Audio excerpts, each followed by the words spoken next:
Good morning.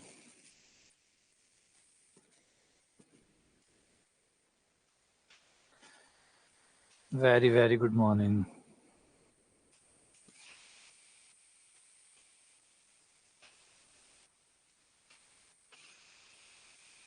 Good morning. Good morning.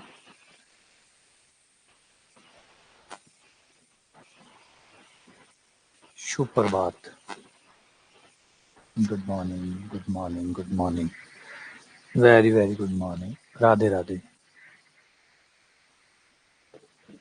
जय श्री कृष्णा. सुप्रभात. सुप्रभात.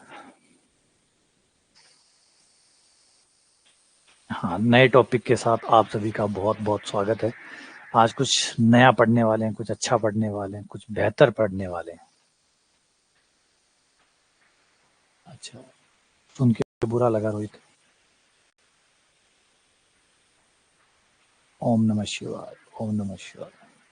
तो आज जो हम स्टार्ट करने वाले हैं वो कुछ हटके स्टार्ट करने वाले हैं. एक्चुअली जो था, ये भी ग्रुप थ्योरी हमने कंप्लीट की है. ग्रुप थ्योरी काफ़ी बड़ा और काफ़ी जटिल टॉपिक था, तो लगा कि अब उसके बाद में कोई भी टॉपिक स्टार्ट करें तो कुछ ऐसा टॉपिक हो जो रिफ्रेशिंग हो, थोड़ा सा रिफ्रेशिंग हो. और एक टॉपिक ऐसा था जिसकी डिमांड काफ़ी आ रही थी, वो था मैकेनिक्स, है ना. गति विज्ञान और स्थिति विज्ञान का काफ़ी आप में से कई स्टूडेंट की डिमांड थी. सर मैकेनिक्स, पता नहीं आप लोगों को शायद ज़्यादा प्रेम होगा इस टॉपिक से.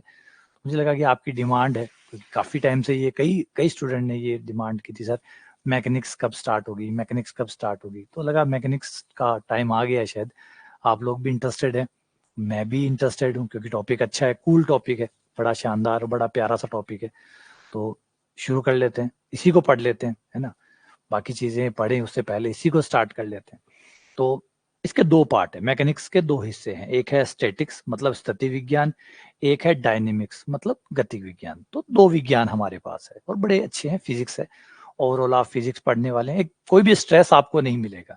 ये टॉपिक वो है जो स्ट्रेस नहीं देते, क्योंकि ये टॉपिक आपको बिल्कुल आपके, यहाँ कोई अब्स्ट्रैक्शन नहीं है, यहाँ कोई कल्पना नहीं है. हर चीज को आप चलते हुए देखते हैं, हर चीज को आपने रुके हुए देखा है. तो जो चीजें आपको, जो भी चीजें हम पढ़ने वाले हैं, वो चीजें आप अपने आम जीवन में देख सकते हैं, है ना. अब तक चलो ग्रुप थ्योरी तो आप पढ़ रहे थे तो थोड़ा अब्स्ट्रैक्ट मामला था और काफी अच्छा अब्स्ट्रैक्ट मामला था. अब यहाँ कुछ भी अब्स्ट्रैक्शन नहीं है. वो जो चीजें यहाँ मैं बताऊंगा वो सारी चीजें आपके जीवन में डे बाय डे पर घटित हो रही होगी. इवन जब हम पढ़ रहे होंगे तब भी वो चीजें घटित हो रही होंगी. तो यहाँ सारी चीजें जो आप लोग देखेंगे, आप यहाँ जो सारी चीजें देखेंगे वो सब कुछ वो होगा जो अब अभी आप अपने जीवन में होते हुए देख सकते हैं.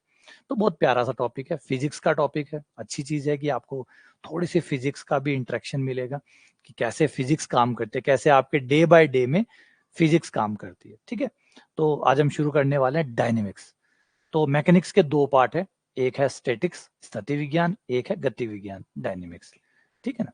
चलो शुरू करते हैं. कूल टॉपिक है. डायनेमिक्स ही कराऊंगा मैं, स्टैटिक अभी नहीं कराऊंगा. स्टैटिक्स जो है, स्थिति विज्ञान जो है वो हम बाद में करेंगे. अभी ये जो वीक है, इस वीक में हम डायनेमिक्स को कंप्लीट करेंगे ताकि आप लोगों को डायनेमिक्स हो जाए और ये आप लोग समझ जाए, क्योंकि इसमें ज्यादा भाग दौड़ नहीं है, ज्यादा कुछ चीजें ऐसी नहीं है जो आपको गणित से चाहिए. गणित का जो ज्ञान है उसकी यहाँ पे ज्यादा जरूरत नहीं पड़ने वाली, क्योंकि गणित से हटके ये टॉपिक है. इतना गणित का कोई जोड़ बाकी गुणा भाग बस उतना ही है, और बाकी इसका कोई ज्यादा खास गणित से खास लेन देन नहीं है. प्योरली आप एक तरह से देखें तो ये पूरा फिजिकल टॉपिक है. ठीक है ना. तो यही चीज हम पढ़ने वाले हैं. तो चलिए स्टार्ट करते हैं. तो टॉपिक का नाम है डायनेमिक्स. तो डायनेमिक्स का मतलब होता है गतिक विज्ञान. गतिक विज्ञान, अगर आप लोग अपने आसपास में देखें, अगर आप लोग आसपास देखें तो आप चीजों को या तो चलते हुए देखेंगे या चीजों को रुके हुए देखेंगे. अगर आप अपने आसपास नजर दौड़ाएं तो आपका लैपटॉप है या मोबाइल है या कंप्यूटर है, वो एक जगह रखा हुआ है. आपकी टेबल एक जगह रखी हुई है, वो चल नहीं रही है. अगर आप बाहर नजर दौड़ाएं सड़क पे तो गाड़ियां आ रही है, गाड़ियां जा रही है.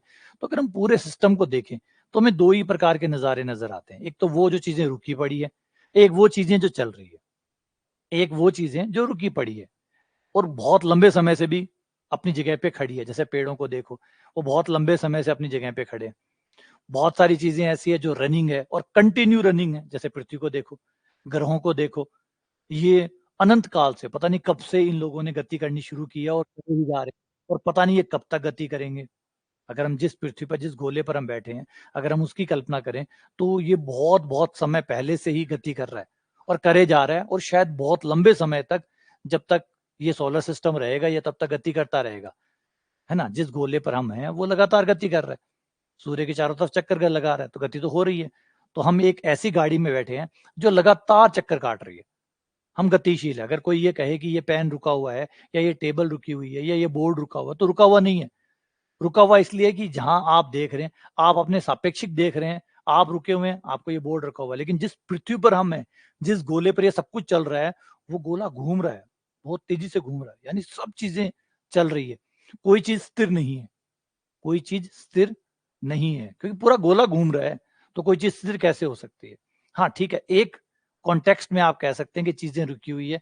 आप मुझे देखें, मैं स्थिर हूं, फिर मैं मेरे सामने कोई चीज को देखता हूं, वो भी वहां पे रुकी हुई है, तो मैं उसको कह देता हूं स्थिर। ये मेरी स्थिर की परिभाषा, एक सामान्य परिभाषा, मेरे पॉइंट ऑफ व्यू से परिभाषा है कि मेरी टेबल कल भी वहीं पड़ी थी, आज भी वहीं पड़ी है, तो मैं कहता हूं कि भाई स्थिर है। मेरी कुर्सी कल भी वहां पड़ी थी, आज भी वहीं पड़ी है, मतलब स्थिर है। कुछ समय पहले वहां थी, कुछ समय बाद वहां है, तो स्थिर है। लेकिन ओवरऑल आप खुद समझते हैं कि जिस गोले पर हम खड़े हैं, जहां हम चल रहे हैं, वो गोला लगातार घूम रहा है।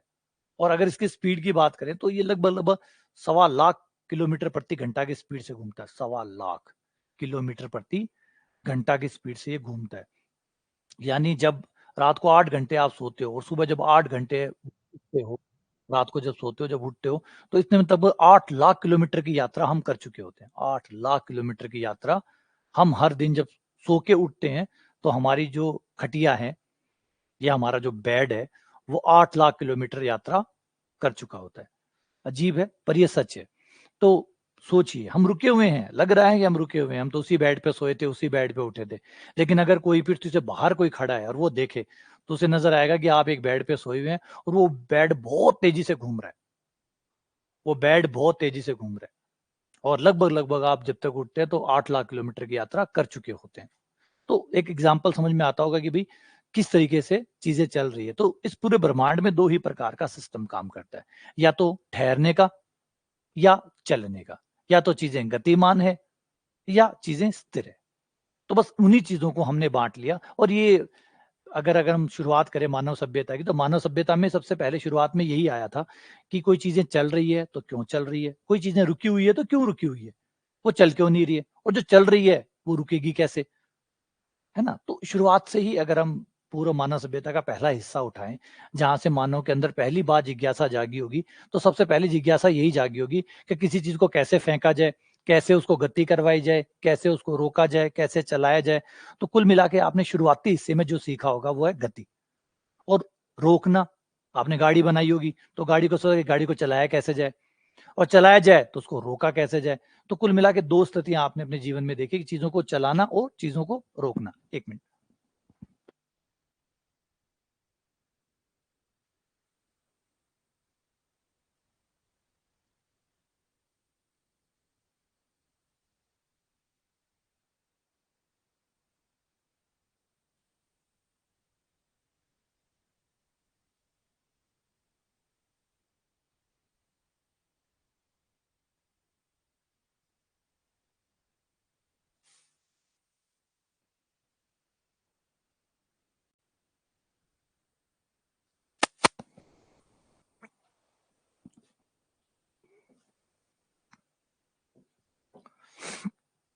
तो पहला हिस्सा जो डायनेमिक्स का है, उसमें हम पढ़ने वाले हैं कि चीजें गति कैसे करती है, और अगर उसे रोकना हो तो कैसे रोका जाए। बस, ठीक है। चलो कहानी की शुरुआत करते हैं। पहला वर्ड आता है मैकेनिक्स, यांत्रिकी।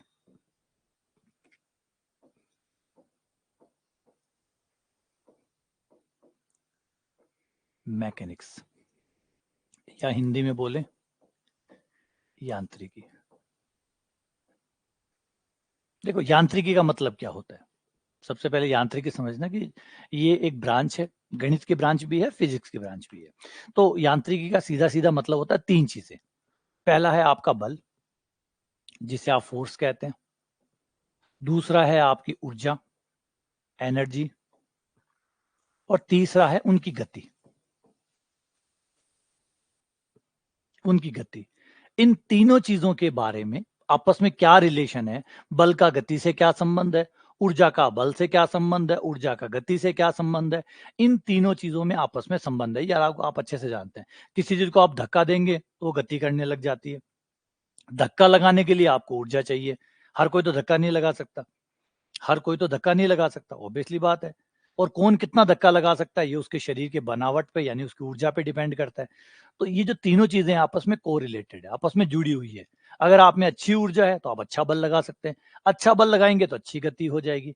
तो ये तो तीनों चीजें हैं, ये आपस में कोरिलेटेड है। ये किस प्रकार से रिलेटेड है, इनमें क्या संबंध है, कितनी ऊर्जा कितना बल पैदा करती है, कितना बल कितनी गति पैदा करेगा, ये सब जो संबंध है इसका अध्ययन करना ही हमारा मैकेनिक्स कहलाता है।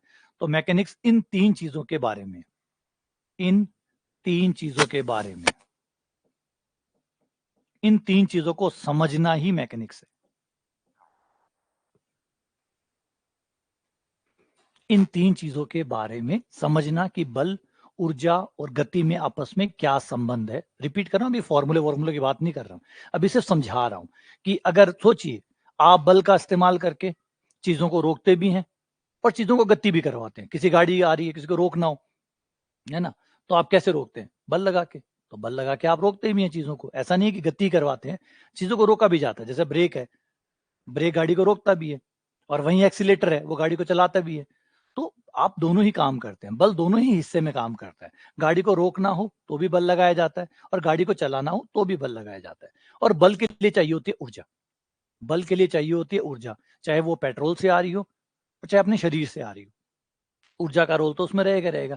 तो इन चीजों के बीच में क्या रिलेशन है, इस सब का अध्ययन करना, इस संबंध का अध्ययन करना मैकेनिक्स कहलाता है। तो आप जब मैकेनिक्स पढ़ते हैं तो यूं समझिए कि आप इन तीन चीजों को पढ़ रहे हैं, इन तीन चीजों के बारे में पढ़ रहे हैं, इनका अध्ययन कर रहे हैं, ये मैकेनिक्स कहलाती है। अब मामला आ जाता है गति में। एक चीज और समझिए कि वस्तुएं जैसे हम देखते हैं आसपास में, तो वस्तुएं या तो जैसे मैंने बताया कि या तो चलती हुई अवस्था में है या रुकी हुई अवस्था में है, या तो वो चल रही है, कंटिन्यू चल रही है, या वो रुकी पड़ी है ना। चीजें दो ही प्रकार की है, देखो अपने आसपास में चीजें देखो, आपको दो ही चीजें नजर आएंगी, रुकी हुई, चलती हुई। हाँ ठीक है, थोड़ी देर बाद में वो रुक सकती है, फिर वो रुक गई, अब रुक गई है तो वो चल नहीं रही है, और जो चल रही है वो रुकी हुई नहीं है। तो यानी चीजों को आप दो ही भागों में बांट सकते हैं।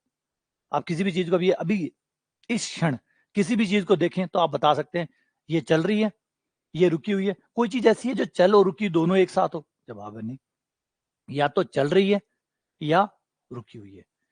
अब यहाँ पे मामला बनता है कि चल रही है उस पे कौन से नियम काम कर रहे हैं, रुकी हुई है उस पे कौन से नियम काम कर रहे हैं।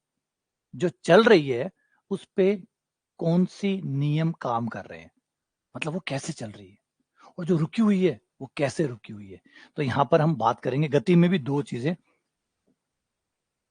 गति में भी दो चीजें, एक तो खुद गति, एक उसका स्थिर।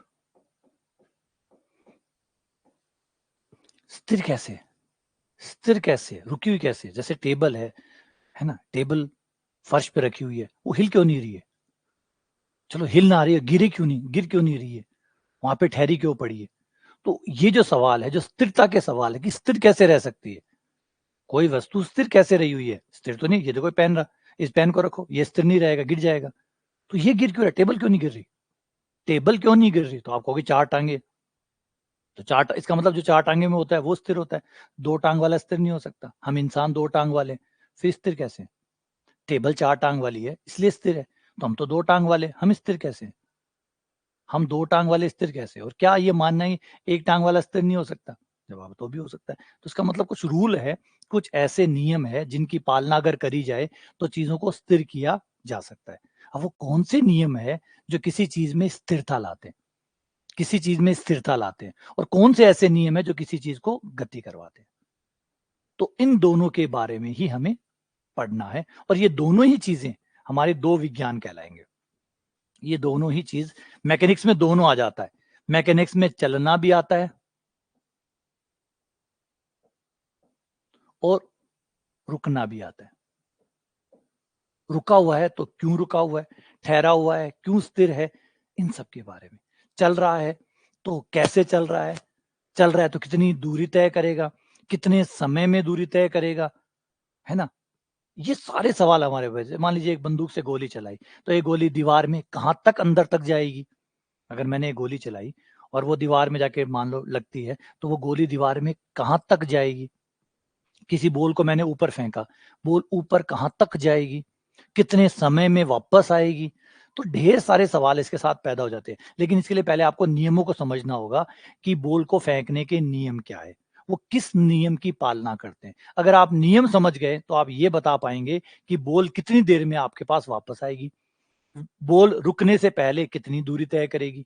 ये सारी चीज़ों के जवाब आपको मिल जाएँगे जब आप नियमों को समझ पाएँगे। देखिए, हर चीज़ के नियम होते हैं। हम ये मान के चलते हैं कि पूरा ब्रह्मांड नियमों से चलता है। फिज़िक्स की परिभाषा यही है कि हम मानते हैं कि पूरा यूनिवर्स रूल्स फ़ॉलो कर रहा है।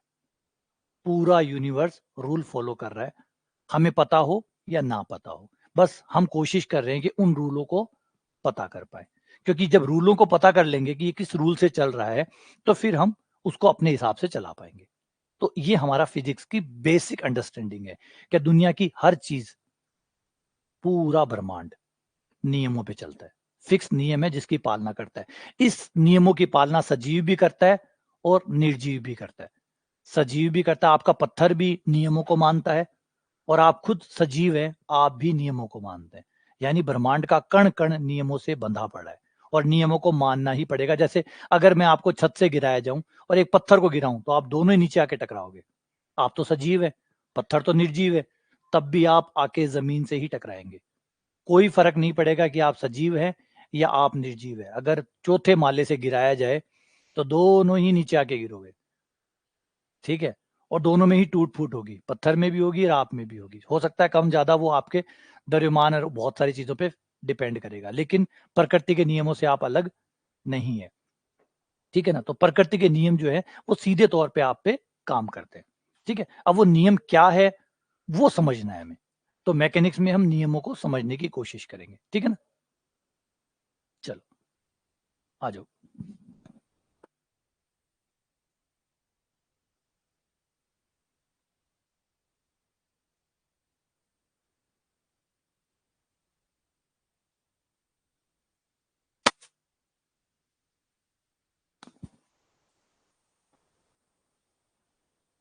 हाँ, देखो ये ब शुद्ध हिंदी मत करो।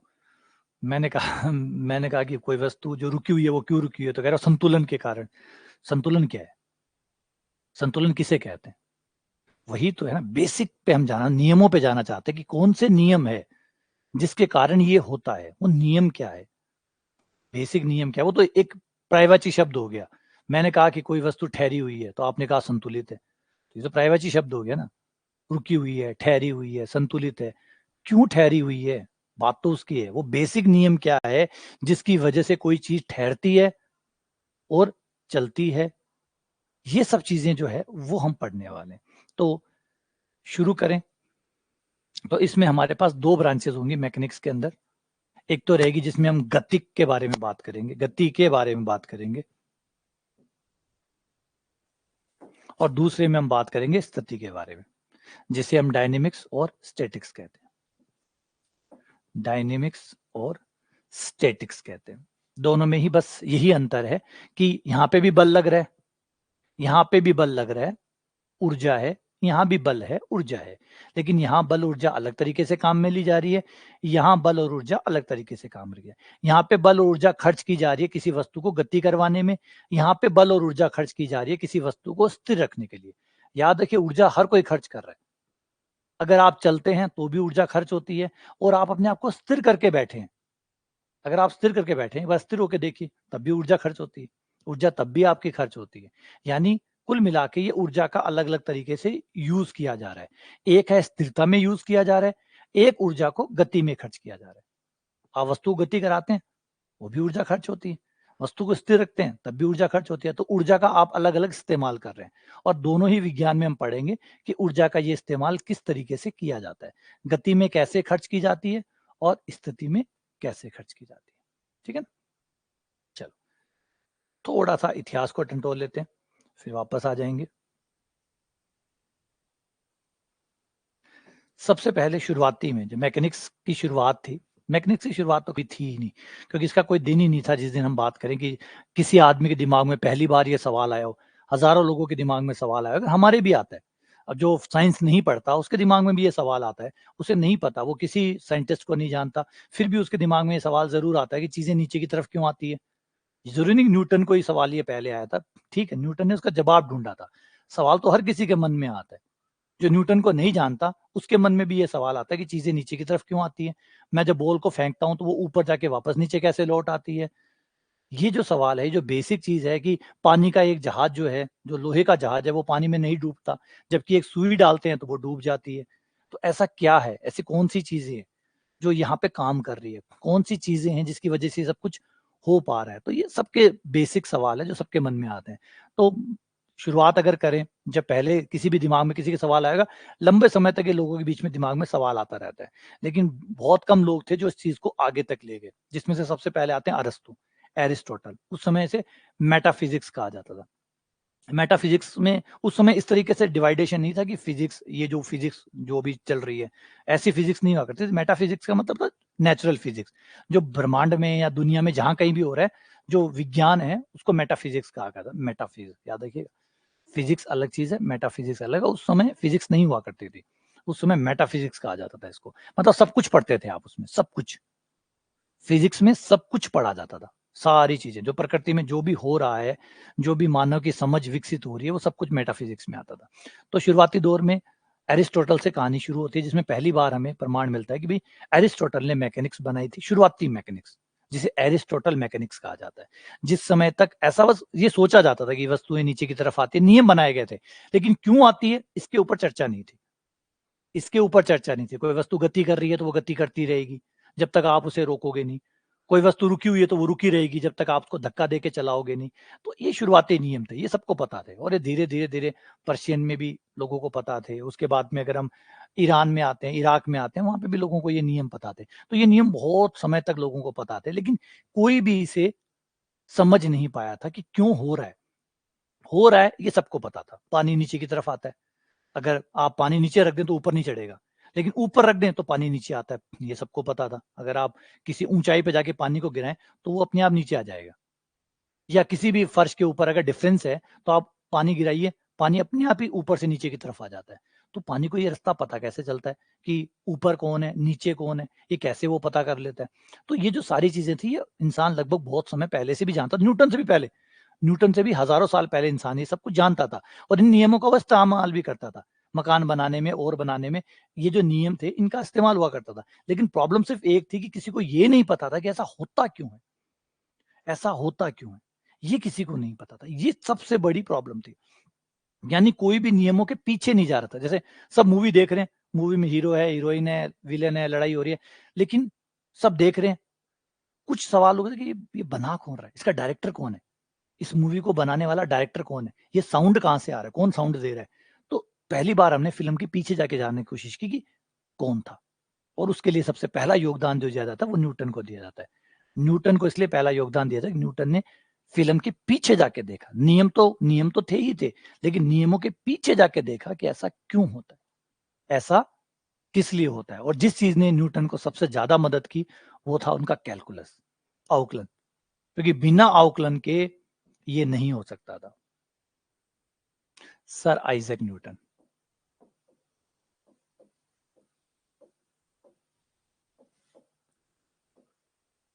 अभी समझाऊँगा कि न्यूटन, इसीलिए कहते हैं न्यूटन ना होते तो फिज़िक्स ना होती। बिल्कुल नहीं होती, क्योंकि न्यूटन का जो सबसे बड़ा हथियार था ना फिज़िक्स में, वो था कैलकुलस, अवकलन। अगर अवकलन नहीं होता, तो आप कभी भी इन नियमों को गणित नहीं दे पाते।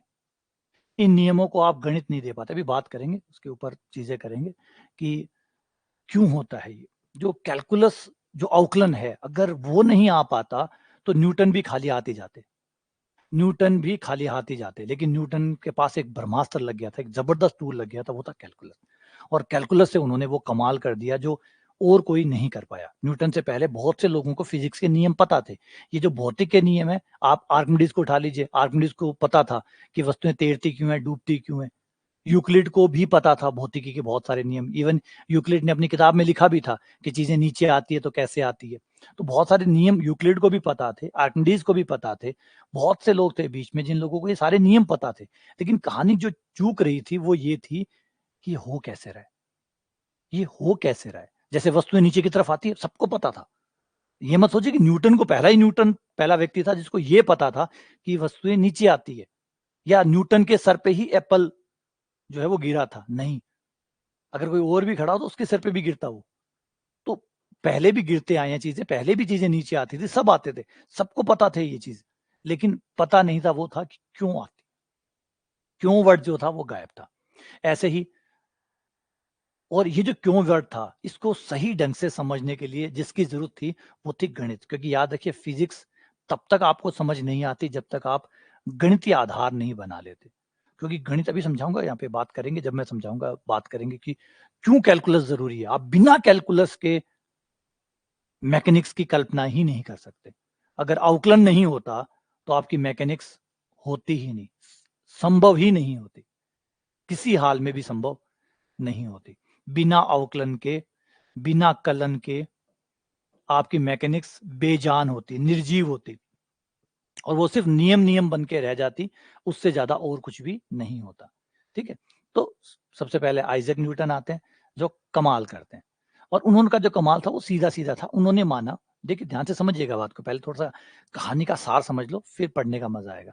तो न्यूटन जो थे उन्होंने माना कि इन सब के पीछे, ये जो गति है ना, इसके पीछे एक व्यक्ति जिम्मेदार है, वो है बल। न्यूटन का पूरा ध्यान एक बंदे पे था, वो था बल। और बिल्कुल सही था, बिल्कुल सही था।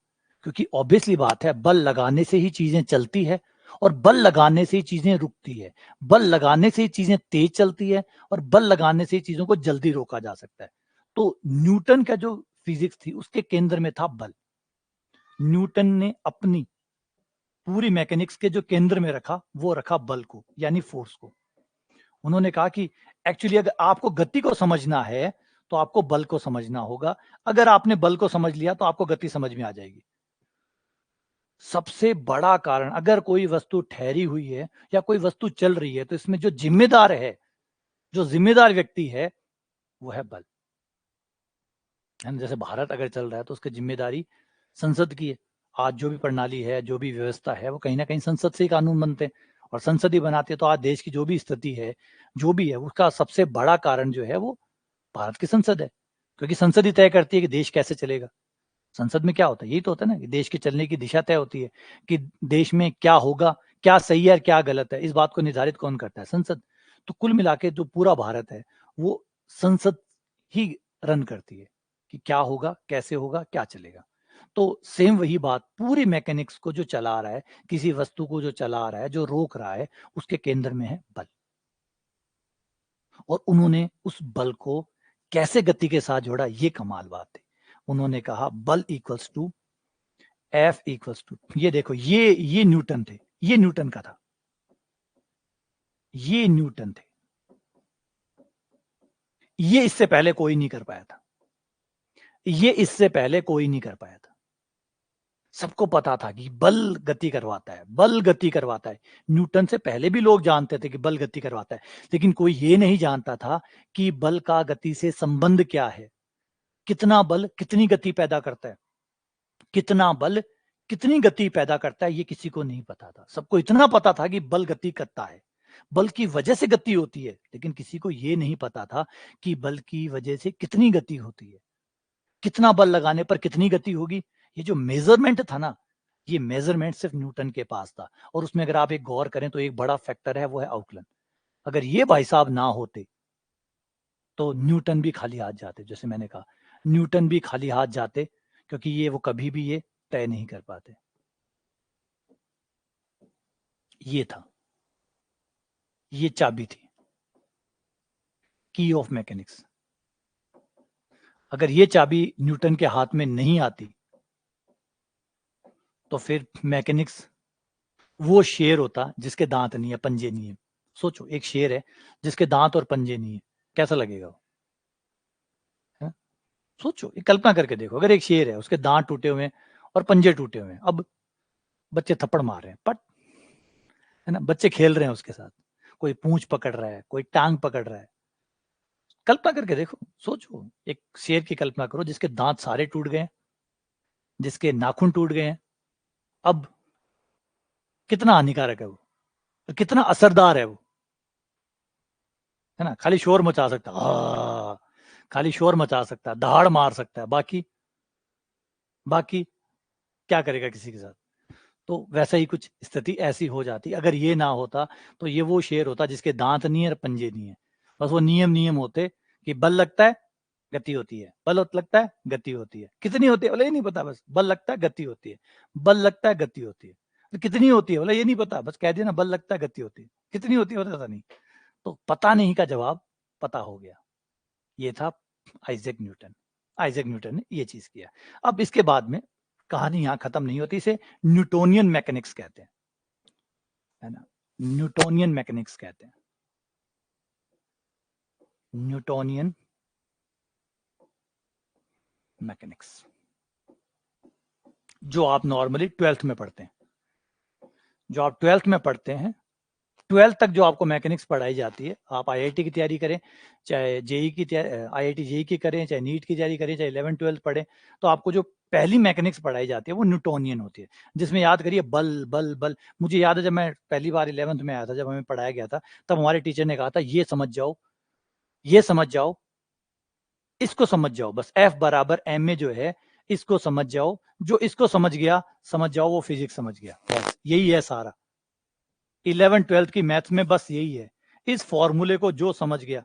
फिर मुझे अजीब लगता था, मुझे पागल है सर, पागल है, एफ बराबर एम, समझ तो गया, एफ बराबर एम गुणा ए।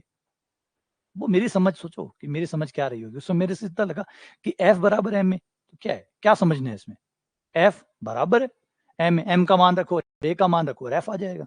क्या है इसके अंदर सर, इतना बड़ा लंबा चौड़ा कह रहे हो तो इसमें क्या है, क्या बम है, एफ बराबर एम में। फिर जैसे जैसे मैं समझदार हुआ मुझे समझ में आया कि इसको जिंदगी भर भी खपा दूं तो भी इसको समझना नामुमकिन है, क्योंकि उस समय जितनी समझ थी उतना ही समझ में आएगा ना। तो उससे लगा कि एम का मान रखो, रे का मान रखो, रेफ आ जाएगा, बस उतना ही था। तो ये लगा, फिर समझ में आया कि सर सही थे, उन्होंने ऐसे ही नहीं कहा था ये वाक्य कि इसको समझ लो आपकी फिजिक्स हो जाएगी, और सही बात है, इसको समझ लो फिजिक्स हो जाएगी। अच्छा, उसके बाद में चलते हैं फिजिक्स में। अगला बंदा आता है, फिर सेकंड आता है लांगराज। लांगराज और लांगराज ने कारण उठाया, लांगराज का ना नहीं नहीं भाई, मामला गड़बड़ है, मामला गड़बड़ है। बल जो है वो सेंटर में नहीं है, बल केंद्र में नहीं है। एक्चुअली बल तो खुद बाय प्रोडक्ट है, बल तो खुद बाय प्रोडक्ट है। आपकी जो गतिज ऊर्जा और जो स्थितिज ऊर्जा है उसके अंतर जो है, जब आपका ऊर्जाओं में अंतर जो पैदा होता है वही बल होता है। बल खुद ओरिजिनल नहीं है, बल खुद ओरिजिनल नहीं है। जो आपकी गतिज ऊर्जा और स्थितिज ऊर्जा का अंतर है, जो ऊर्जाओं का अंतर है, वो बल पैदा करता है। आपका बल जो है वो कुछ और नहीं, वो बाय प्रोडक्ट है, वो सीधा नहीं आता, वो सीधा नहीं आता। आप सीधा बल नहीं लगा सकते। अगर फॉर एग्जांपल जैसे मैं किसी पे बल लगाता हूं तो मेरे अंदर देखिए क्या हो रहा होगा, मेरी जो गतिज ऊर्जा और स्थितिज ऊर्जा है उनके बीच का जो डिफरेंस क्रिएट करूंगा मैं, वो डिफरेंस ही बल बनेगा। मेरी ऊर्जाओं के बीच का अंतर, जो दो प्रकार की मेरी ऊर्जा थी, जैसे अभी फॉर एग्जाम्पल मैं स्थिर था, अचानक मैं किसी बल लगाने गया तो मैं गति में आ गया। पहले मैं स्थिर था, मेरे अंदर स्थिर ऊर्जा थी, फिर मैं बल लगाने के लिए गतिज ऊर्जा में आ गया, तो ये मेरा डिफरेंस पैदा हुआ ऊर्जा में। ये जो डिफरेंस है वही बल है। तो उन्होंने कहा कि नहीं, ये कुछ और नहीं, यहाँ पर एक डिफरेंस को लो, बल को हटाओ, डिफरेंस को लो। और उन्होंने एक लांगरारियन ऑपरेटर बनाया जिसको टी माइनस वी कहते हैं। टी माइनस वी, टी का मतलब होता है गतिज ऊर्जा, वी का मतलब होता है स्थितिज ऊर्जा। गतिज ऊर्जा और स्थितिज ऊर्जा का जो अंतर है वही गति का कारण है। टी माइनस वी जो है वही गति का कारण है।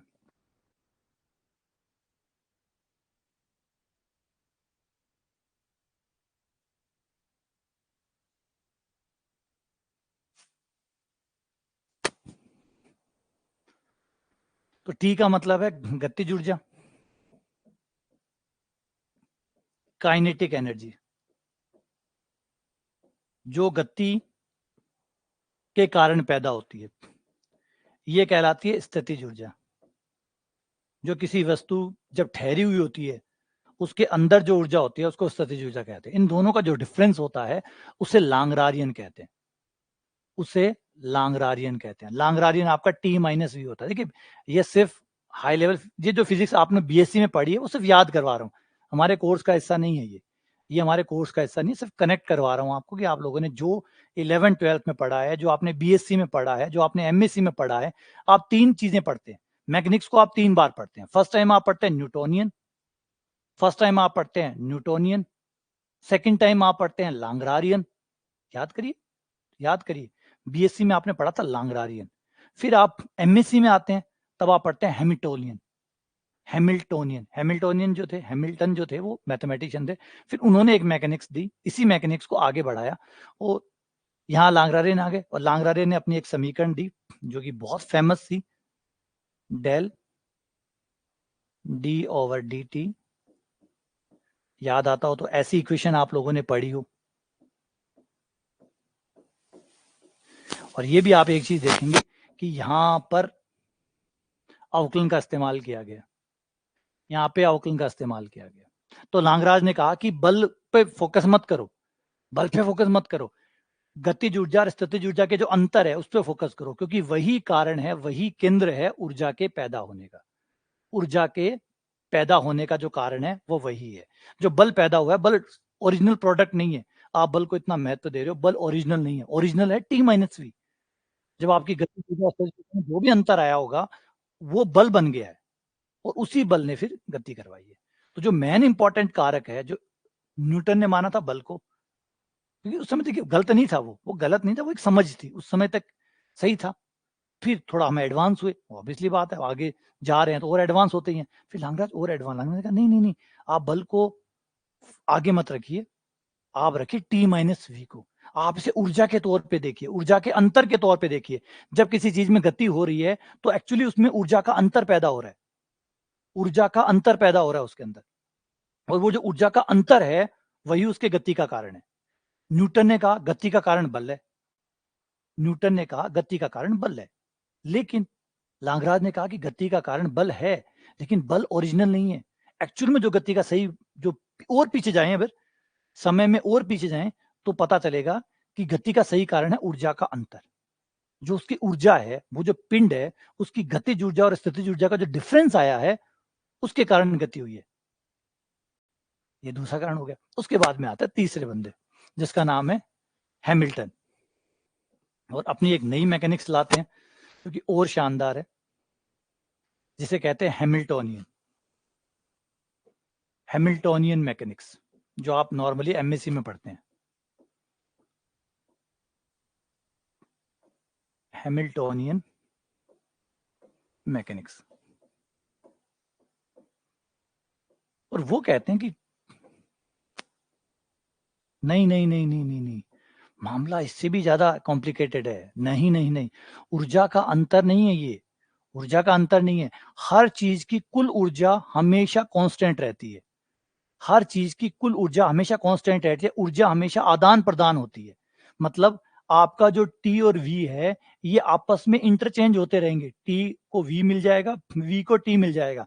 जैसे मैं भी रुका हुआ हूं तो मेरी ऊर्जा उतनी है, जैसे मैं चल पड़ूंगा मेरी गतिज ऊर्जा स्थितिज ऊर्जा में बदल जाएगी, यानी टोटल वही रहेगा। एच उतना कम हुआ, टी उतना बढ़ गया।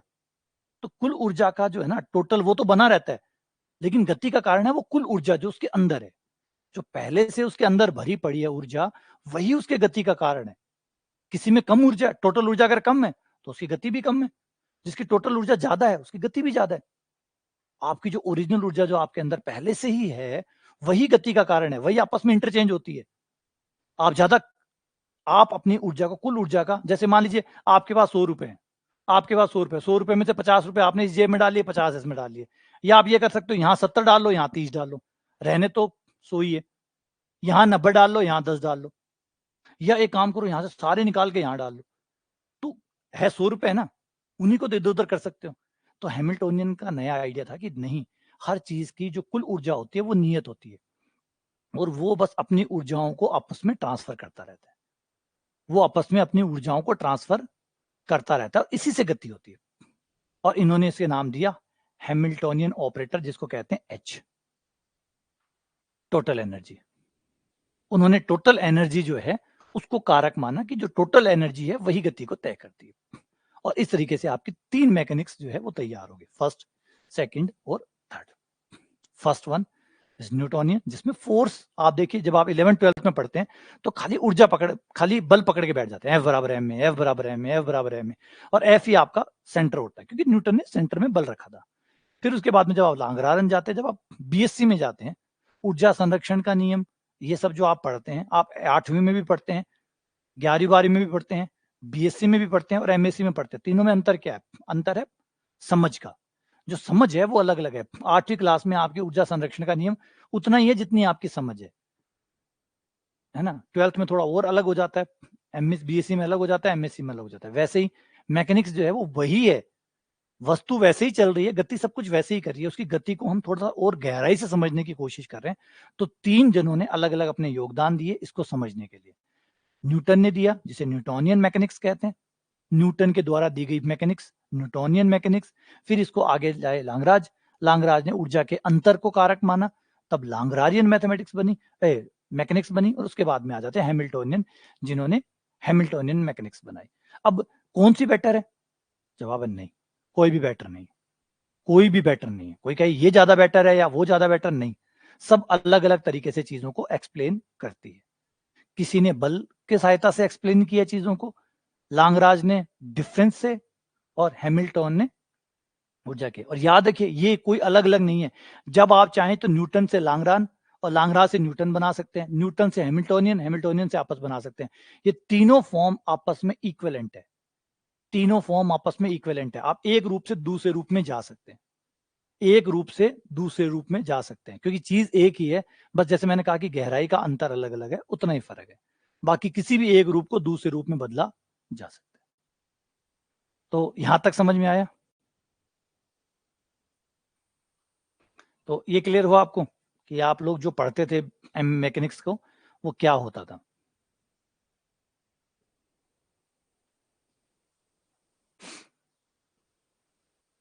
है ना? चलो बढ़िया। तो उम्मीद करते लांगराजियन को मिल लिया, आप सुन लिया आज लांगराजियन कि लांगराजियन होता है, हैमिल्टोनियन होता है। ठीक है, चलो। हाँ, इतना गहरा नहीं जाएंगे, घबराना मत, डरना मत कि कोई इतना गहरा जा रहे हैं, सिर्फ बता रहा हूँ। बहुत इंटरेस्टिंग है, बहुत ज्यादा इंटरेस्टिंग है। कौन नहीं जानना चाहता, कौन मैकेनिक्स को वैसे नहीं पढ़ना चाहता जैसे मैकेनिक्स है। मैकेनिक्स कुछ नहीं है, कुछ भी नहीं है, वो सिर्फ हमें डराया हुआ है क्योंकि पढ़ाने वालों ने बहुत बुरा पढ़ाया है, इसलिए ऐसा हुआ है। बाकी मैकेनिक्स का सीधा सीधा अर्थ है कि आप चीजों को जानना चाहते हैं, पहचानना चाहते हैं, उनकी गति को समझना चाहते हैं। ये हर तरीके से आपके लिए फायदेमंद है, ये चीज आपके लिए हर तरीके से फायदेमंद है। अगर आप इनको ढंग से समझेंगे तो आप इनका बेहतर इस्तेमाल कर पाएंगे, जब आप इन्हें अच्छे से समझेंगे, क्योंकि मैकेनिक्स हमारे जीवन से जुड़ी हुई चीज है। हम गाड़ियां बनाते हैं, ठीक है ना, हम जो चीजें बनाते हैं उनमें सब में मैकेनिक्स ही तो है। तो अगर मैकेनिक्स को जितना अच्छा समझेंगे उतनी अच्छी गाड़ियां बना पाएंगे आप लोग, उतना बेहतर आप जो है हवाई जहाज बना पाएंगे, उतना अच्छा आप और चीजें तैयार कर पाएंगे। तो ये नियमों को समझने जितना है बस, और इससे ज्यादा कुछ भी नहीं है। गति विज्ञान गति के नियमों को समझने जैसा है कि गति के नियम कैसे काम करते हैं, कौन से नियम है जिससे गति होती है। ठीक है, चलो आगे बढ़ते। थोड़ा नेटवर्क में प्रॉब्लम है, देखना थोड़ा सा नेटवर्क में प्रॉब्लम है।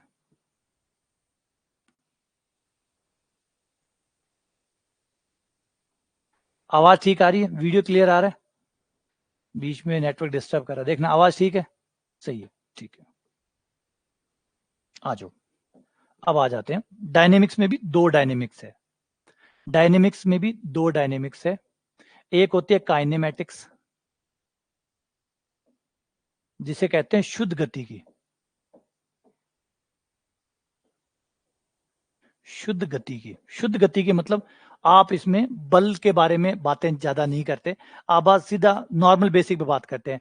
वेग का जोड़ कितना होगा, परिणामी वेग कितना होगा, कितना समय चीज लेगी, कितनी दूरी तय करेगी, इन चीजों के ऊपर बात करते हैं। शुद्ध गति की मतलब सिर्फ गति के बारे में बात करते हैं कि कोई वस्तु कितना समय लेगी वहां तक पहुंचने में, कोई वस्तु यहां से वहां तक पहुंचने में कितना समय लेगी, है ना, कितनी दूरी तय करेगी, रुकने से पहले कितनी दूरी तय करेगी।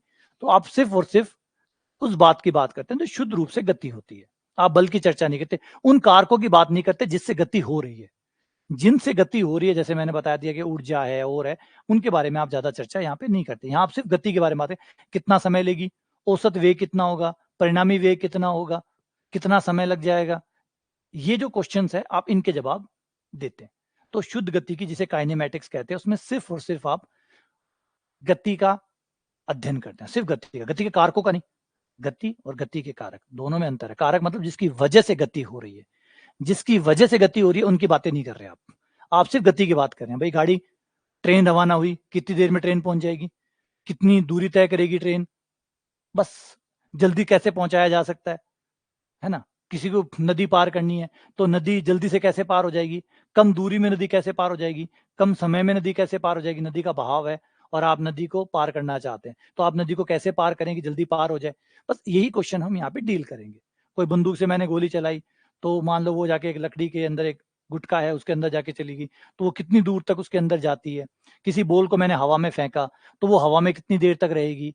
ये क्वेश्चनों के जवाब हम यहाँ पे बात करें। शुद्ध गति की, शुद्ध बहुत अच्छा नाम है, शुद्ध गति की मतलब ईमानदार गति की बात करेंगे। अभी हम कारकों की बात नहीं करेंगे, शुद्ध गति की, काइनेमेटिक, कारकों का अध्ययन नहीं करते।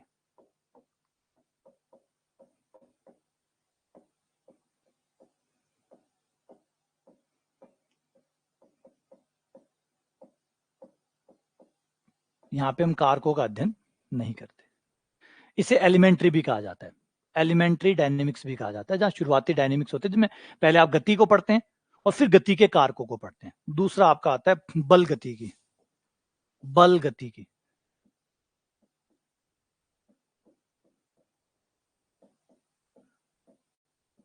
काइनेटिक्स। अब आप यहां पर कारकों की बात करते हैं, बल की बात करते हैं। यहाँ पे आप कारक का अध्ययन करते हैं।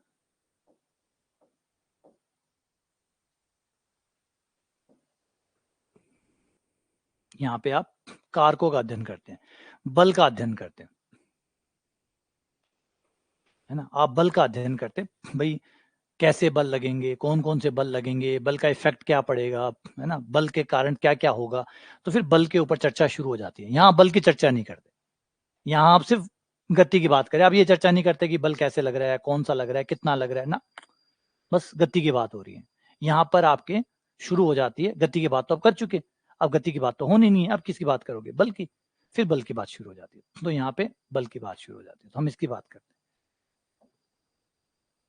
तो अभी हम जो इसे एलिमेंट्री, ये जो शुरुआती बात है जो शुद्ध गति की है, इसे एलिमेंट्री कहते हैं, इसे एलिमेंट्री डायनेमिक्स भी कहते हैं, इसे एलिमेंट्री भी कहते हैं।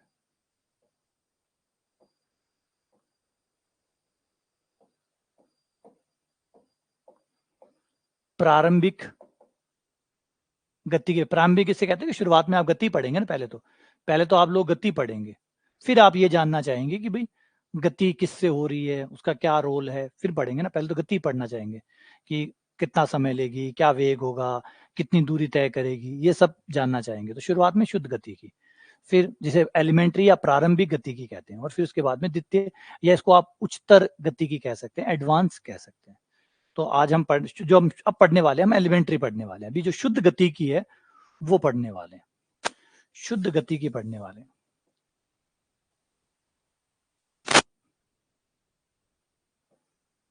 यानी सिर्फ गति का अध्ययन करने वाले हैं,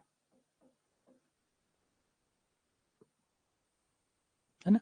और इसमें हमारे 4 टॉपिक है। सेकंड ग्रेड में इतना ही है, सेकंड ग्रेड में इतना ही है, आरपीएससी सेकंड ग्रेड में इतना ही है। ये जो मैंने टॉपिक लिखे हैं सेकंड ग्रेड में इतना ही है। फर्स्ट ग्रेड में थोड़ा और एक्स्ट्रा है, फर्स्ट ग्रेड में 2-3 टॉपिक और एक्स्ट्रा हैं, जो कि आगे वाले जो मैंने बताया था सेकंड वाला पार्ट बल गति की, उसका हिस्सा, उसके 2-3 टॉपिक वहां पे। और सेकंड ग्रेड में इतना ही है। ये 4 टॉपिक है। पहला है वेग एवं त्वरण, वेलोसिटी एंड एक्सेलरेशन। पहले आप वेग पढ़ेंगे और त्वरण पढ़ेंगे, वेग क्या होता है और त्वरण क्या होता है, वेलोसिटी एंड एक्सेलरेशन। अगली बार सेकंड आप पढ़ेंगे अचर त्वरण के अधीन, जब त्वरण अचर हो उसके अधीन जो सरल रेखीय गति होती है उसके बारे में। Rectilinear motion under rectilinear motion under constant acceleration, under constant acceleration.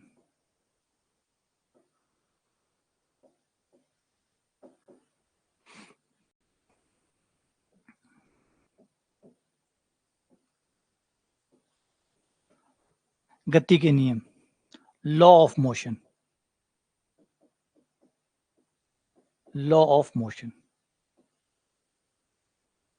और फिर प्रक्षेप गति, प्रोजेक्टाइल मोशन। रिपीट कर दूं, फर्स्ट ग्रेड में थोड़े से टॉपिक और एक्स्ट्रा हैं, सेकंड ग्रेड में बस इतना ही है। सेकंड ग्रेड में ये 4 ही टॉपिक है, गतिक विज्ञान में, स्थिति विज्ञान की बात नहीं कर रहा हूं, ठीक है ना। तो वेग एवं त्वरण, अचर त्वरण के अधीन सरल रेखीय गति, गति के नियम और प्रक्षेप गति, ये 4 चीजें आपकी डायनेमिक्स में शामिल है। वेग एंड त्वरण, वेलोसिटी एंड एक्सीलरेशन, इसमें आप पढ़ेंगे वेग के बारे में, वेग कैसे निकलता है, वेग को जोड़ा, दो वेग को जोड़ा कैसे जाता है, त्वरण कैसे निकाला जाता है, समय कैसे निकाला जाता है, बस यही जो बेसिक कहानी है वेग और त्वरण से जुड़ी वो पढ़ेंगे। दो वेगों को जोड़ा कैसे जाता है, परिणामी वेग कैसे निकाला जाता है, परिणामी त्वरण कैसे निकाला जाता है, इन चीजों के बारे में बात करेंगे। वेग और त्वरण में क्या संबंध है, वेग होता क्या है, त्वरण होता क्या है, जोड़ा कैसे जाता है, ये बेसिक बेसिक सी कहानी यहाँ करेंगे।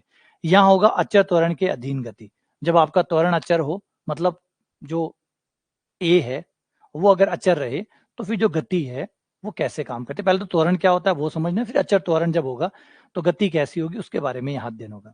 तीसरा रहेगा गति के नियम। गति के नियम का मतलब है जो न्यूटन ने गति के 3 नियम दिए थे आपको, रूल 1, रूल 2, रूल 3, जो 3 नियम दिए थे, बड़े फेमस रूल है, वो जो 3 नियम है वो किसी गति पे कैसे यूज किए जाते हैं, किसी भी गति पे वो न्यूटन के जो 3 लॉ है, लॉ ऑफ न्यूटन जिसे कहते हैं अपन, वो 3 नियम कैसे इस्तेमाल किए जाते हैं, उनका उपयोग कैसे किया जाता है, वो हम यहाँ पढ़ेंगे।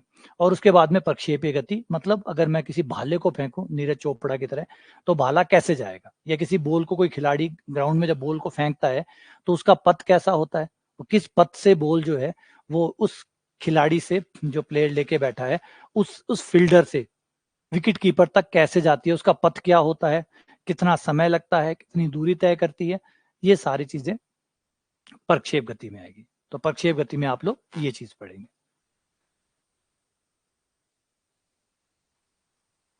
ठीक है।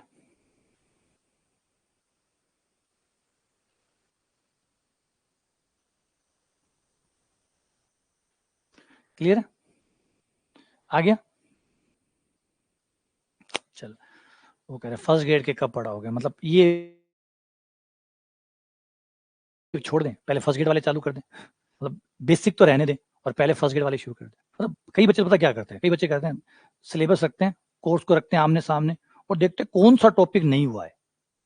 जैसे 5 टॉपिक है, ये सिलेबस है और ये मैंने कराए हैं, वो ऐसे मिलाएगा, ये हो गया, ये हो गया, ये हो गया, ये नहीं हुआ, सर ये वाला टॉपिक कब कराओगे, अरे 4 तो पढ़ ले भाई, ऊपर वाले 3 तो पढ़ ले, ऊपर वाले 3 तो मैं पढ़ लूंगा, आप बताओ वो चौथा कब करवाओगे, फीस दिए, चौथा बताओ कब कराओगे। समझ रहे, वो उस टॉपिक की बात करेगा जो अभी नहीं हुआ है, जो हुआ है उससे कोई मतलब नहीं है ना, वो तो हो गया, आप तो ये बताओ कि ये टॉपिक कब आएगा, ये कब करवाओगे। अब जैसे अभी जो गति चल रहा है, गति का क्वेश्चन नहीं है, अब ये नहीं पढ़ना, बेसिक नहीं पढ़ना, सीधा वो बताओ जो फर्स्ट ग्रेड वाला है, जो बल गति की है वो कब आएगा, जो बल गति की है वो सर कब पढ़ाओगे, ये आपका पढ़ाने वाले हो, ये तो पढ़ा दोगे ना बाप, तो ये तो नहीं पढ़ना, हमें तो ये पढ़ना था, ये कब पढ़ाओगे, मतलब ये मत पढ़ाओ, ये पढ़ा दो। ग्रुप थ्योरी पढ़ा रहा था तो कई क्वेश्चन पूछे, सर रिंग थ्योरी कब पढ़ाओगे, भाई ग्रुप थ्योरी आती है, मतलब ग्रुप थ्योरी नहीं पढ़नी है, हमें तो रिंग थ्योरी पढ़नी है, क्योंकि वो अभी आपने नहीं पढ़ाई, तो मैं पहले रिंग पढ़ाओ, अच्छा फिर रिंग पढ़ा दूंगा तो वो टॉपिक ले आएंगे, वो कब पढ़ाओगे। तो जो चल रहा है, जैसे मेरा छोटा बच्चा है, उसको क्या करते हैं, एक रोटी देते हैं तो 2 खाऊंगा, 2 रख देते हैं, 3 खाऊंगा, खाएगा वो एक भी नहीं, खाता वो एक नहीं है, रखवा 3 लेता है। तो वही चीज है, जितना डाला जा रहा है पहले उतना तो खाओ, उतना तो कंज्यूम करो।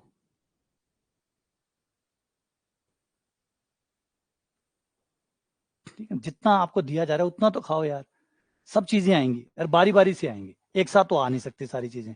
पहले ये आएगी, पहले कोई गति विज्ञान पढ़ रहा है तो गति विज्ञान का बेस आएगा, पहले वो सब होगा, फिर उसके बाद ही तो ऊपर चढ़ते होंगे, पहले सीधा वहीं से शुरू करते थोड़ी। आ जाओ आगे बढ़ते हैं। सबसे पहला टॉपिक शुरू करते हैं, वेग एवं त्वरण। इसकी थ्योरी स्टार्ट करते हैं, सवाल करेंगे। वेग एवं त्वरण।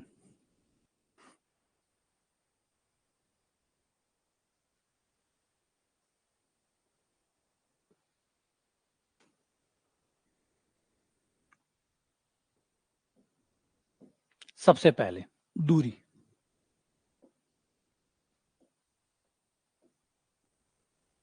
दूरी किसी पथ के ऊपर, किसी पथ के ऊपर कोई कण, पथ का मतलब है मार्ग, जैसे आप सड़क पे चलते हो तो वो आपका मार्ग हो गया, पथ हो गया। जिस भी मार्ग पे आप चल रहे हैं, है ना, आप हो गए कण। आप चल रहे हैं तो आप कण हो गए, और जिस मार्ग पे आप चल रहे हैं वो पथ हो गया। तो दो इंपॉर्टेंट पार्ट होती है, पहला तो था कण जो चल रहा है, चाहे वो कोई भी हो, हाथी हो, घोड़ा हो, चाहे एक छोटा सा कंकर हो, और चाहे आप हो। फिजिक्स की भाषा में वो कण ही कहलाता है। फिजिक्स उसको एज ए कण देखते हैं, एज ए पार्टिकल देखते हैं कि वो पार्टिकल है। फिर उसका होता है एक पथ जिसपे वो चलता है। अब वो जिस पे भी चल रहा है, जैसे भी चल रहा है, वो हमारे लिए पथ है। चाहे वो कोई भी हो, वो जिस पे चल रहा है वो हमारा पथ कहलाता है। रिपीट कर रहा हूं, दो चीजें हैं, नंबर एक है कण जो चल रहा है, दूसरा है जिस पे वो चल रहा है, जिस मार्ग पे वो चल रहा है वो पथ कहलाता है। अब अगर मान लीजिए कोई पथ है आपका,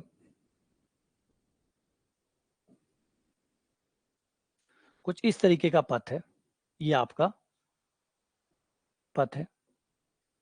किसी कण को हमने यहां से, यहां से धक्का देके छोड़ा, ए पॉइंट से, ए पॉइंट से हमने इसको धक्का दे दिया। ये बॉल मान लीजिए, ए पे ये कोई बॉल पड़ी है और हमने इसको धक्का दे दिया, और धक्का देने के बाद ये बॉल जो है ये यहाँ पे लुढ़कना शुरू हो जाएगी, और ये लुढ़कते लुढ़कते जहां तक भी पहुंच जाती है, मान लो यहां तक पहुंच जाती है, तो ए से बी तक जितना इसने ट्रेवल किया है, जितना इसने ट्रेवल किया है, ये दूरी कहलाती है। ये दूरी है, जितना रास्ता इसने ट्रेवल किया है, उबड़ खाबड़ ये सब काउंट हो रहा है, सब काउंट हो रहा है। ये जितना उबड़ खाबड़ उसने तय किया है, ये सब काउंट हो रहा है, ये दूरी कहलाती है। ए से बी तक जाने के लिए जो अप एंड डाउन इसने झेले हैं, वो सबके सब दूरी कहलाते हैं। दूरी के बाद में दूसरा आइडिया आता है कि ये तो दूरी है, कण घूमता बढ़ता जो से पहुंच रहा है वो दूरी है। दूरी को हम मीटर में नापेंगे, किलोमीटर में नाप सकते हैं, फुट में नाप सकते हैं, लेकिन जो स्टैंडर्ड है वो मीटर का है। तो दूरी का मात्रक हो जाएगा हमारा मीटर।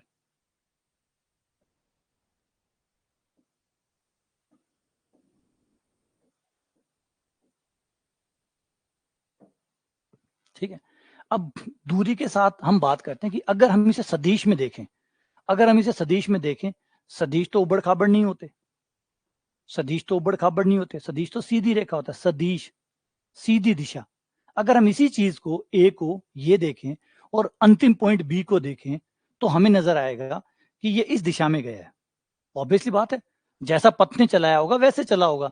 लेकिन अगर हम यहाँ ए से देखें और ये पता करें कि कहाँ जा रहे हैं, तो हम तो ऐसे ही देखेंगे ना।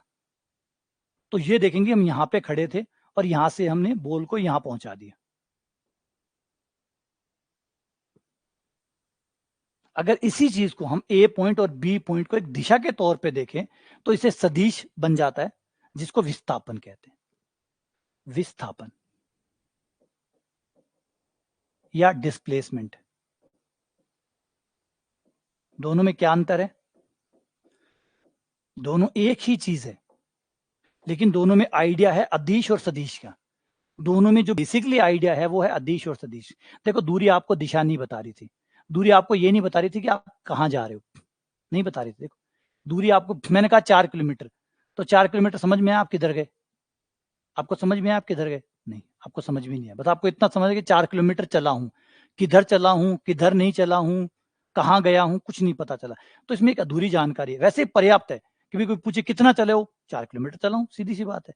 लेकिन किधर चले हो, ये इसका जवाब यहाँ पे नहीं है, इसका जवाब यहाँ नहीं है। लेकिन अगर आप सदिशों में दें तो सदिश आपको हर टाइम दिशा बताता रहे कि आप किधर जा रहे हैं, आप किधर जा रहे हैं, इसलिए सदिश हमने लिए।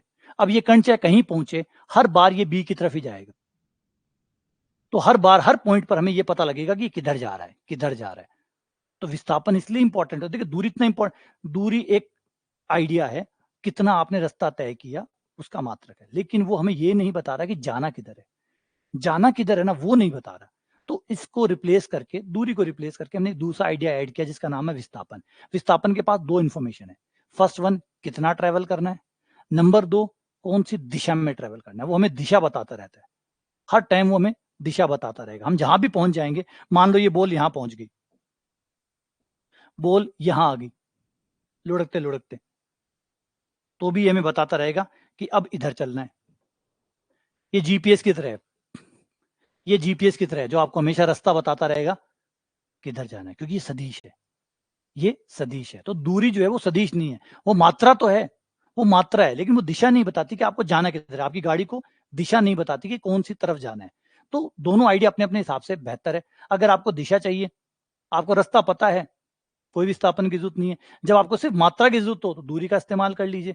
लेकिन जब आपको दूरी और दिशा दोनों चाहिए तो आप इस्तेमाल करिए विस्थापन का। जैसे आजकल की गाड़ियां देखो, गाड़ियां चलती भी है, दिशा भी बताती है, जीपीएस लगा हुआ है। पहले की याद करिए, पहले की गाड़ियां सिर्फ दूरी बताती थी, आज की गाड़ियां दिशा भी बताती है। फर्क देखो दोनों गाड़ियों में क्या फर्क है। पुरानी गाड़ी उठाइए, यानी 2005 से पहले की गाड़ी उठाइए, वो सिर्फ दूरी बताती थी कि 20 किलोमीटर चल रही है, 30 किलोमीटर चल रही है, 50 किलोमीटर चल रही है। अब आपको, अब जो गाड़ी है वो बताती भी रहती है कि किधर चलना है, चलना कितना है वो भी बताती है, और किधर चलना है ये भी बताती है। तो विस्थापन आपके लिए डबल काम करता है, विस्थापन आपके लिए डबल काम करता है। वो आपको दूरी भी बताता है प्लस दिशा भी बताता है, इसके अंदर डबल चीजें हैं।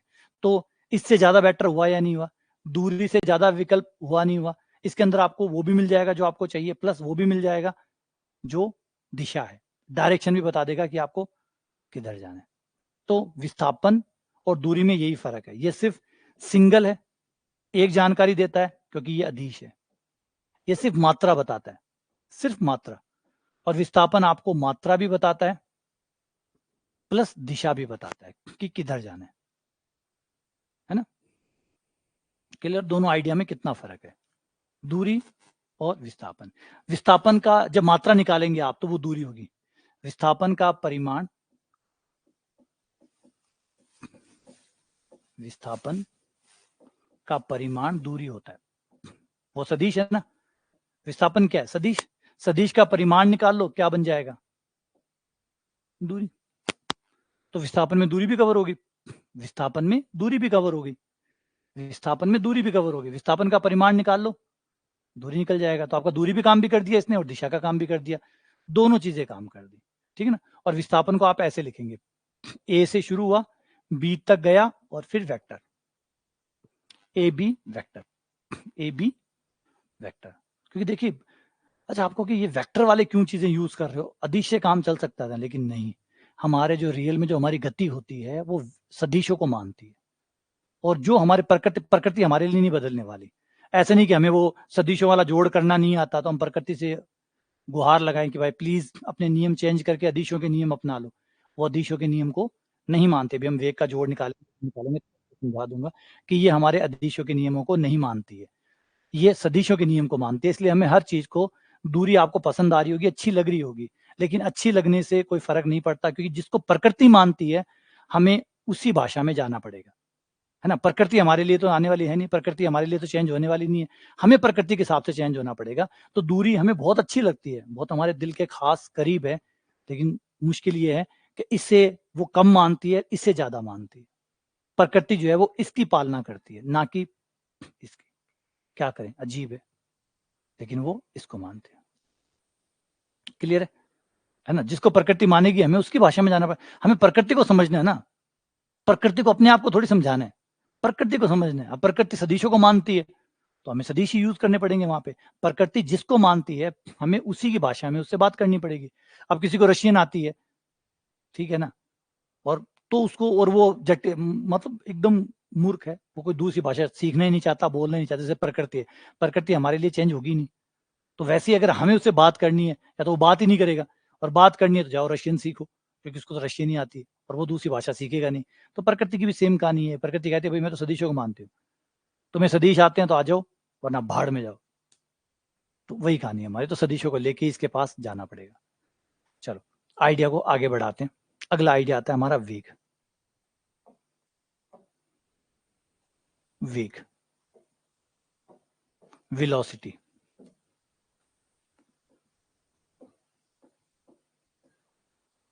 या पहले चाल ले लेते हैं, स्पीड।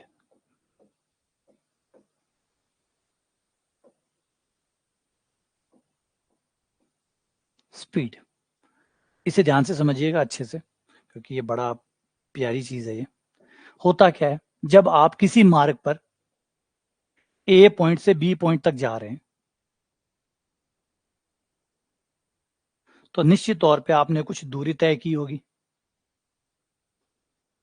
आपकी जो गाड़ी है उसने कुछ दूरी तय की होगी। मान लो ये दूरी एस है, और एक चीज ऐसी है जिसके रेफरेंस में आप हर चीज को नापते हैं। जिसके रेफरेंस में आप हर चीज को नापते, एक चीज है जो दुनिया में चले जा रही है, चले जा रही है, चले जा रही है, वो है टाइम। गौर किया कभी आपने? अभी मैं चाहे यहाँ पे आंखें बंद करके खड़ा हो जाऊं, तब भी एक चीज है जो मेरे साथ चल रही है। मैं आंखें बंद कर रहा हूं तब भी चल रही है, मैं आंखें खोल रहा हूं तब भी चल रही है, मैं सो रहा हूं तब भी चल रही है, मैं जाग रहा हूं तब भी चल रही है, मैं तेज चल रहा हूं तब भी चल रही है, मैं रुका हुआ हूं तब भी चल रही है, मैं कुछ भी करूं तब भी चल रही है। गौर करो, अगर आप थोड़ा सा सोचें कि एक चीज ऐसी है जो दिखती नहीं है, किसी को नहीं दिखती है, घड़ियां तो सिर्फ प्रतीक है, वरना गौर करिए एक चीज है जो बहे जा रही है, जो बहे जा रही है, गुजरे जा रही है। अभी जब मैं कुछ शब्द बोल रहा था इतने में वो और गुजर गया, अब थोड़ी देर में वो और गुजर जाएगा, थोड़ी देर में और गुजर जाएगा, और थोड़ी देर में और गुजर जाएगा। कुछ ऐसा है जो आपके पास से गुजरे जा रहा है। कल्पना करिए, सोचिए कि एक चीज है ऐसी जो लगातार आपके पास से गुजरे जा रही है। फर्क समझे? कुछ चीज ऐसी है जो गुजरे जा रही है और वापस नहीं आती है, वो वापस नहीं आती है। यानी अगर अभी जो टाइम हो रहा है वो 9:44 हो रहे हैं, अब आज की तारीख के 5 फरवरी 2024 के 9:44 अब दोबारा कभी नहीं आएंगे। अब ये चीज कभी दोबारा नहीं आएगी, और जो बोला है अब वो भी दोबारा कभी नहीं आएगा। जो बोला है वो भी दोबारा कभी नहीं आएगा। तो इसका मतलब ये हुआ कि एक चीज ऐसी है जिसके रेफरेंस में हर चीज को तय किया जाता है। हर चीज को, आप देखिए जब कोई मरता है, आपने गौर किया होगा, जब कोई मरता है तो उसकी फोटो के साथ डेट लगाई जाती है। ऐसे जैसे मान लीजिए 1970 से लेकर 2024 तक लगाया जाता है ना ऐसे। मतलब ये बंदा जो था इस टाइमलाइन पे था, मतलब 1970 में ये आया और 2024 तक ये यहां से लापता हो गया। इस टाइमलाइन पर आया, टाइमलाइन तो पूरी है, टाइमलाइन पे तो आपके दादा परदादा सब है, इस टाइमलाइन के ऊपर सब है, पूरा मानव इतिहास पड़ा है इस टाइमलाइन के ऊपर। इस टाइमलाइन के ऊपर पूरा मानव इतिहास पड़ा है, ठीक है। और उसमें ये व्यक्ति 1970 में इस टाइमलाइन में जुड़ा और 2024 होते होते इस टाइमलाइन को छोड़ के चला गया। टाइमलाइन गई नहीं, टाइमलाइन अभी भी जिंदा है और सदियों तक चलती रहेगी। आदमी आएंगे और इस टाइमलाइन पे कुछ समय बिता के चले जाएंगे, टाइमलाइन पे आएंगे और टाइम बिता के चले जाएंगे। जैसे हम हैं, इस टाइमलाइन पे आएंगे और इस टाइमलाइन पे एक निश्चित समय बाद वापस चले जाएंगे। ये टाइमलाइन सदियों तक चलती आई है। इस पे हमारे सबके अवशेष हैं, हमारे दादा परदादा, उससे भी दादा, उसके भी दादा। यहाँ अंग्रेज भी राज करके गए हैं इस टाइमलाइन के ऊपर, इसमें मुगल भी हुआ करते थे, इससे पहले चंद्रगुप्त भी थे। इस टाइमलाइन पे सब थे और सबकी लाशें बिछी पड़ी है इस टाइमलाइन के ऊपर। तो ये वो एक चीज है जिसके साथ हम हर चीज को तोलते हैं, हर चीज को नापते हैं, हर चीज को इसी टाइमलाइन के ऊपर रखते हैं। हर चीज को, जलियांवाला बाग कब हुआ? 1919 के अंदर। मतलब हर चीज को हमें पता है। एक चीज ऐसी है जो एब्सोल्यूट है, जिसके ऊपर रख के हम बातें करते हैं। तराइन का युद्ध कब हुआ? 1191 में, है ना। इस टाइमलाइन के ऊपर ही हर चीज को डाल देते हैं, और ये टाइमलाइन बहुत सुंदर है क्योंकि सब अलग अलग है।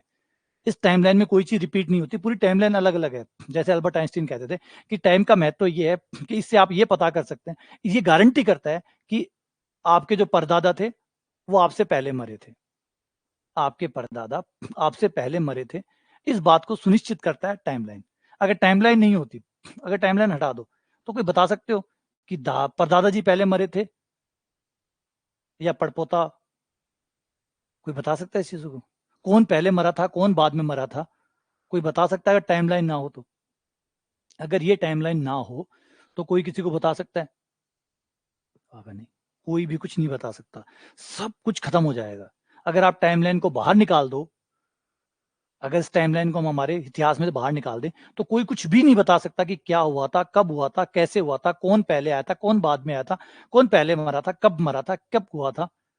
लेकिन एक टाइमलाइन है जो हम सबको सेट कर देते हैं, एक व्यवस्थित क्रम में रख देती है कि कौन कब कैसे क्या हुआ था।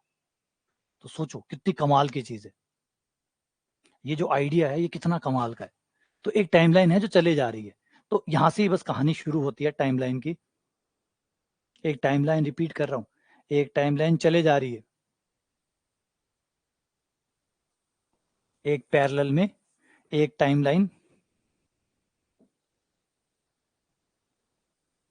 ये है टाइमलाइन जिसकी ना कोई शुरुआत है ना कोई अंत है। ये सदियों से चलती आ रही है, सदियों तक चलती जाएगी। अब जैसे ही गाड़ी ए ने चलना शुरू किया, ए पर जो गाड़ी थी उसने चलना शुरू किया, तो निश्चित तौर पे उस समय कोई ना कोई टाइम तो रहा होगा। उस समय कोई तो टाइम रहा होगा जब गाड़ी ने चलना शुरू किया होगा, कोई तो समय रहा होगा। फॉर एग्जाम्पल 9:45 और 3 सेकंड रहे थे, फिर गाड़ी ने चलना शुरू किया और चलते चलते वो बी पे पहुंची। बी पे पहुंची तो निश्चित तौर पे हर चीज का एक टाइम है। कमाल है, अजीब बात, हर चीज का एक टाइम है। इस टाइमलाइन पे सब है। जैसे मैंने कहा कि इस टाइमलाइन पे सब है। आपके दादा परदादा आज चाहे धरती पे हो ना हो, लेकिन टाइमलाइन पर है। औरंगजेब भी है टाइमलाइन के ऊपर। इस टाइमलाइन के ऊपर औरंगजेब आज भी जिंदा है। अगर हम किसी तरीके से समय में पीछे जाने लग जाएं तो औरंगजेब, थोड़ा सा पीछे जाते औरंगजेब मिल जाएगा आपको, है ना। थोड़ा सा पीछे जाओगे आपको औरंगजेब मिल जाएगा। अगर इस लाइन पे पीछे जाएं और इस लाइन के ऊपर 70 साल पीछे जाए तो आप गांधी जी के साथ बात कर सकते हैं। 70 साल पीछे जाए, 70 है ना, 70 ही होंगे, 1950 में था, 1948 में था। तो अगर आप यहाँ से थोड़ा सा, कितना साल, 52 और 76 साल पीछे जाएं तो आपको गांधी जी मिल जाएंगे। अगर पीछे जाएं तो इस टाइमलाइन पे सब है। तो इसीलिए टाइम ट्रेवल का आइडिया आता है कि इस टाइमलाइन के ऊपर पीछे जाओगे तो आपको सब मिल जाएंगे, अपने दादा परदादा भी मिल जाएंगे। और टाइमलाइन पे आगे जाओगे तो आपको आगे वाले लोग भी, जो आने वाले हैं, जो आए नहीं है, जो तैयार बैठे हैं, वो सब मिल जाएंगे आपको। और अभी तो आप जहाँ हैं वहां तो आपको सब मिल ही रहे हैं। अब हम क्या करते हैं कि जहां से इसने गति शुरू की है, इस टाइम को जीरो कह देते हैं। इस टाइम को टी बराबर जीरो कह देते हैं। देखो पढ़ो, मजा है, भयंकर है। इसे कहते हैं टी बराबर जीरो। क्योंकि जहां से, क्योंकि ये तो टाइमलाइन है, ये तो अनंत से शुरू हुई है।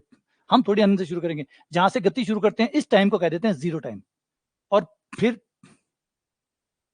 इन दोनों का डिफरेंस कितना हुआ? 30 सेकंड का हुआ।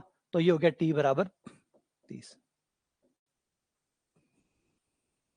अब आप गौर कर सकते हो कि जब 9:45 और 4 सेकंड हुए होंगे, वो आपके लिए टी के लिए कितना था? टी बराबर 1 था। ये आपके लिए टी बराबर 1 था, फिर टी बराबर 2, फिर टी बराबर 3, फिर टी बराबर 4, डैश डैश डैश। जब आप बी पे पहुंचे तो टी बराबर 30 हो गया था। तो टी बराबर 30 आपने एक लोकल टाइमलाइन बनाई है, इसको कहते हैं लोकल टाइमलाइन। ये होती है लोकल टाइमलाइन जो आपने तैयार की है।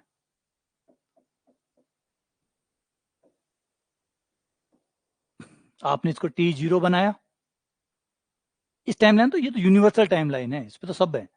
ये आपने लोकल टाइमलाइन एक बनाई इस गति को पढ़ने के लिए। जैसे मैंने मोबाइल पे सेट किया, 0 0 सेट कर दिया, मतलब ये टी बराबर 0 हो गया, फिर वो वहां तक जाएगा।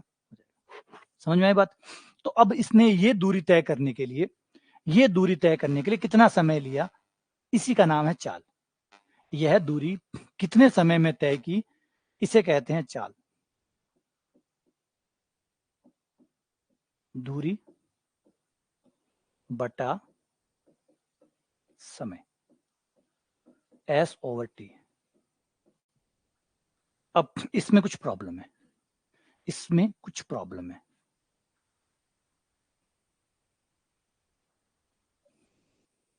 ठीक है, अब आ जाते हैं इसके ऊपर। इसमें प्रॉब्लम है। प्रॉब्लम क्या है? बड़ी भयंकर प्रॉब्लम है इस सिस्टम में, जो हमने अभी परिभाषा बना तो दी। पहली बात तो चाल बनाई क्यों?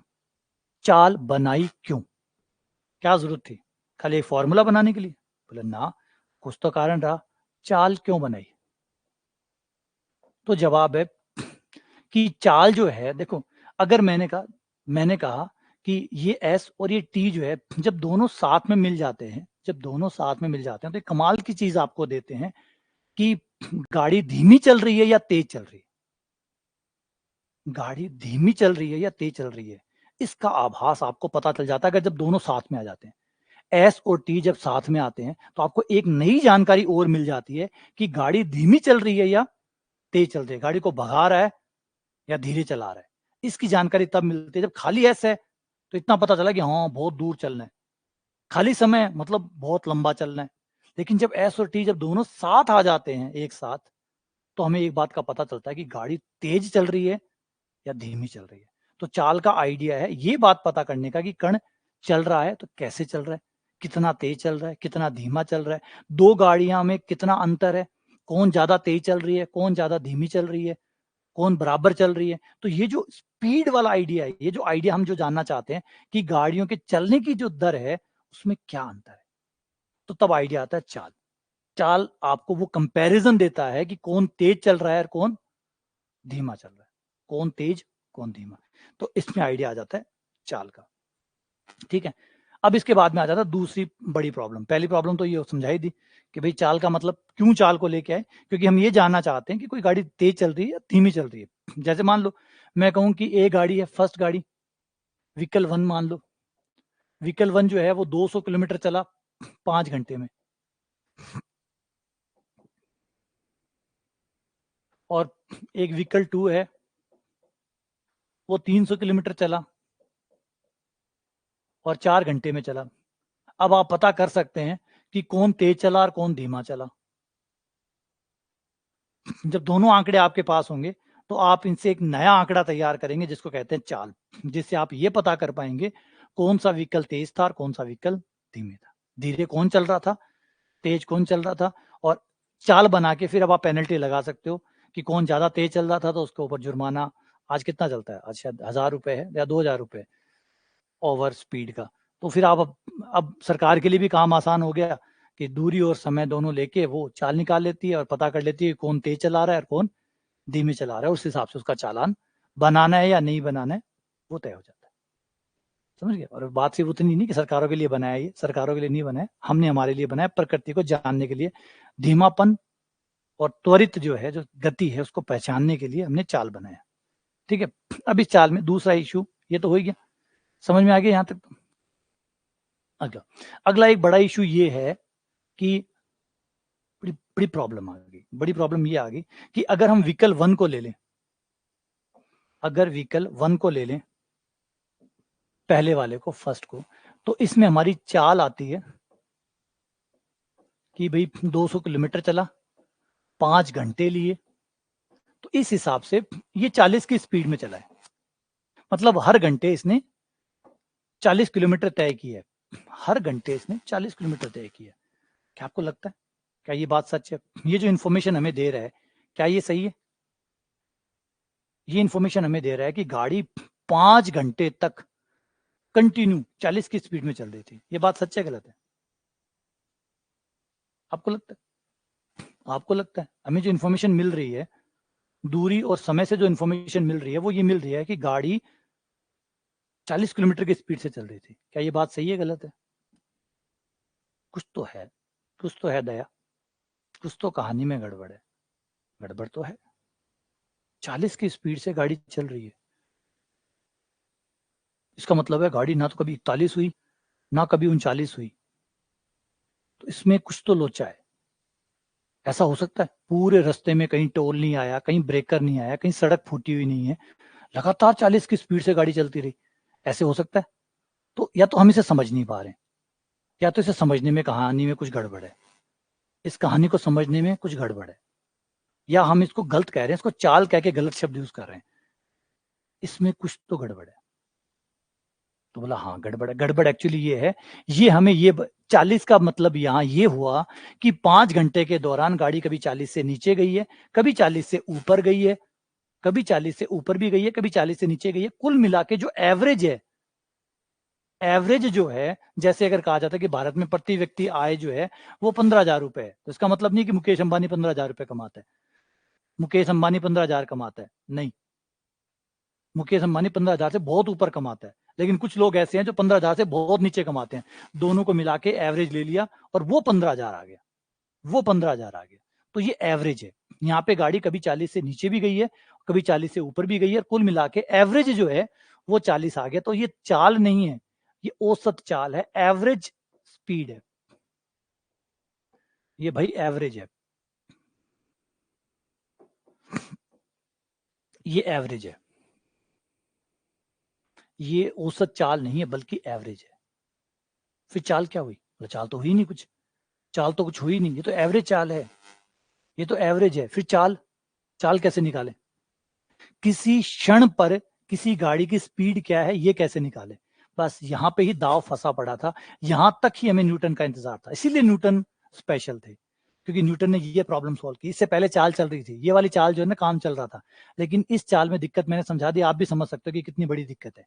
ये औसत है, ये चाल नहीं है, औसत चाल है ये। और औसत चाल और चाल में अंतर है, क्योंकि जब मैं 4 घंटे गाड़ी चलाई है, तो 4 घंटे या 5 घंटे जो मैंने गाड़ी चलाई, पता नहीं कितनी बार मेरी स्पीड कम ज्यादा हुई होगी। किसी क्षण पे मेरी स्पीड क्या रही ये नहीं बता रहा है, ये तो ये बता रहा है कि एवरेज क्या रहा, ये एवरेज बता रहा है। किसी क्षण पे मेरी स्पीड क्या रही ये वो नहीं बता रहा है। अब इसको कैसे बताया जाए, इसको कैसे बताया जाए? मामला फंस गया, मामला फंस गया। किसी क्षण पे मेरा वेग क्या है, इसको कैसे बताया जाए?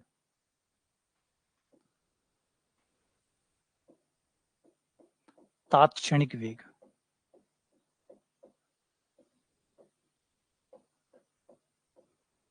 तात्क्षणिक चाल,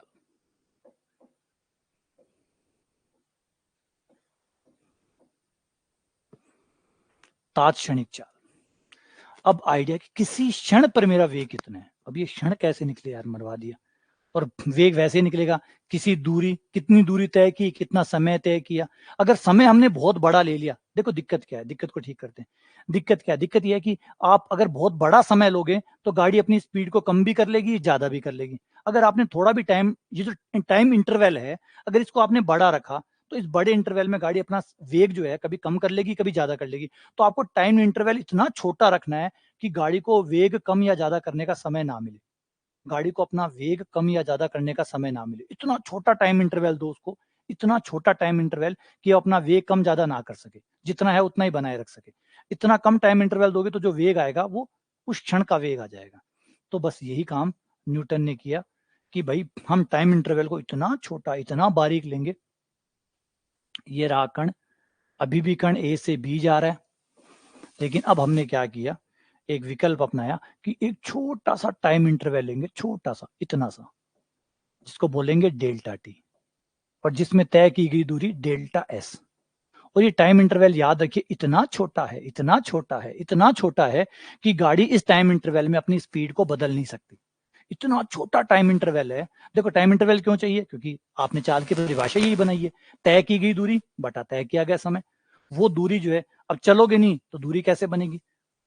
चलोगे तभी तो दूरी बनेगी, और दूरी बनेगी तो समय भी लगेगा। तो दोनों आपको दूरी तो तय करनी पड़ेगी, चाहे थोड़ी सी दूरी तय करो। दूरी तो तय करे ना, वेग कैसे आएगा? वेग कैसे आएगा बिना दूरी चले? तो दूरी तो चलनी पड़ेगी, और ज्यादा दूरी चलवा दी तो गाड़ी वेग कम ज्यादा कर लेगी, और कम ज्यादा कर लेगी तो ताक्षणिक नहीं आएगा। अब आपको ताक्षणिक चाहिए, ताक्षणिक चाहिए मतलब इतना छोटा सा इंटरवल बनाना होगा। इंटरवल तो बनाना होगा क्योंकि दूरी तो चलानी पड़ेगी, दूरी चलाए बिना वेग नहीं आएगा, तो दूरी भी चलवानी है, लेकिन इतनी सी दूरी चलवानी है कि वो वेग कम ज्यादा उस समय ना कर सके। गाड़ी जिस समय आ रही है, इतना, जब गाड़ी यहाँ से चलते चलते चलते चलते चलते यहाँ आए, तो इतना छोटा सा टाइम इंटरवल रखो कि यहाँ पे वो वेग को कम ज्यादा ना कर सके। तो इतना छोटा, अब इतना छोटा समय कितना होगा, इसकी परिभाषा, अगर गाड़ी को मैं 1 सेकंड का टाइम दूं तो 1 सेकंड भी काफी बड़ा टाइम है, 1 सेकंड भी काफी बड़ा टाइम है। आप 1 सेकंड भी नहीं दे सकते, आपको एक क्षण देना होगा। और क्षण जो है, बस यही प्रॉब्लम था हमारा कि क्षण होता कितना है, क्षण कहते किसको है, 1 सेकंड को? बोले ना, क्षण का मतलब होता है 1 सेकंड का भी हजारवें का हजारवां का हजारवां का हजारवां का हजारवां का हजारवां, इतना छोटा, जिससे छोटा समय कोई और हो ही ना सके, उसे क्षण कहते हैं। तो ये जो बात थी, इस बात को कोई भी नहीं समझ पाया, लेकिन न्यूटन आए और न्यूटन अपना अल्प अल्पांश वाला सिस्टम लेके आया, जिसमें कहा गया कि डेल्टा टी इतना छोटा लेंगे, टेंड्स टू जीरो लेंगे। अब टेंड्स टू जीरो मतलब बहुत बहुत बहुत बहुत बहुत बहुत छोटा, इतना छोटा जीरो नहीं है।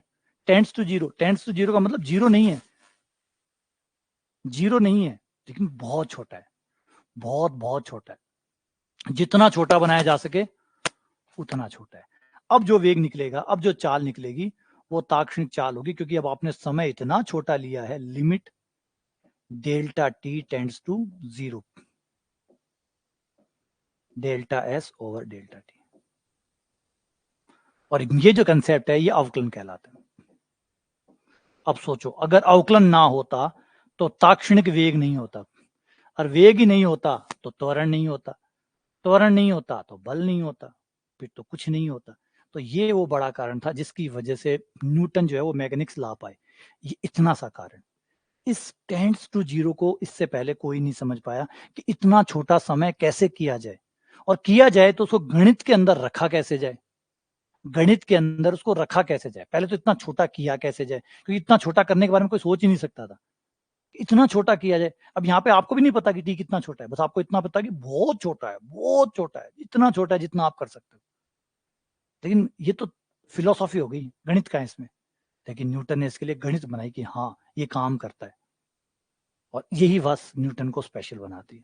और फिर कैसे इसको देखो इस्तेमाल किया है, और ये आ गया। तो समझो कि न्यूटन से पहले मैकेनिक्स क्यों नहीं आ सकती थी, न्यूटन से पहले मैकेनिक्स क्यों नहीं आ सकते थे। अगर न्यूटन ना आते तो मैकेनिक्स नहीं आ सकती थी, क्योंकि कैलकुलस नहीं आता, और कैलकुलस आया वो बड़ी बात। कैलकुलस का यूज कैसे किया, न्यूटन वो कलाकार थे जिनको बनाना भी आता था और काम में लेना भी आता था। बनाना भी आता था, बहुत सारे गणितज्ञ ऐसे जिनको बहुत सारी चीजें बना के गए हैं, लेकिन यूज करके नहीं गए, बना के गए, काम में लेके नहीं गए।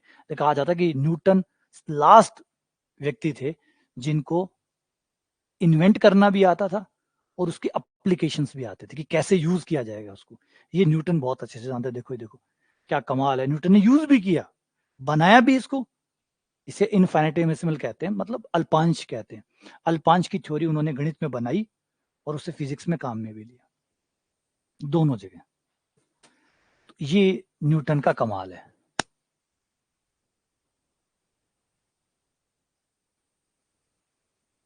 देखो नोट्स नहीं होते हेमंत, मैथ्स में नोट्स नहीं होते, मैथ्स में कोई नोट्स नहीं होते। इन चीजों की काहे के नोट्स बनाओगे, क्या बनाओगे इन चीजों में।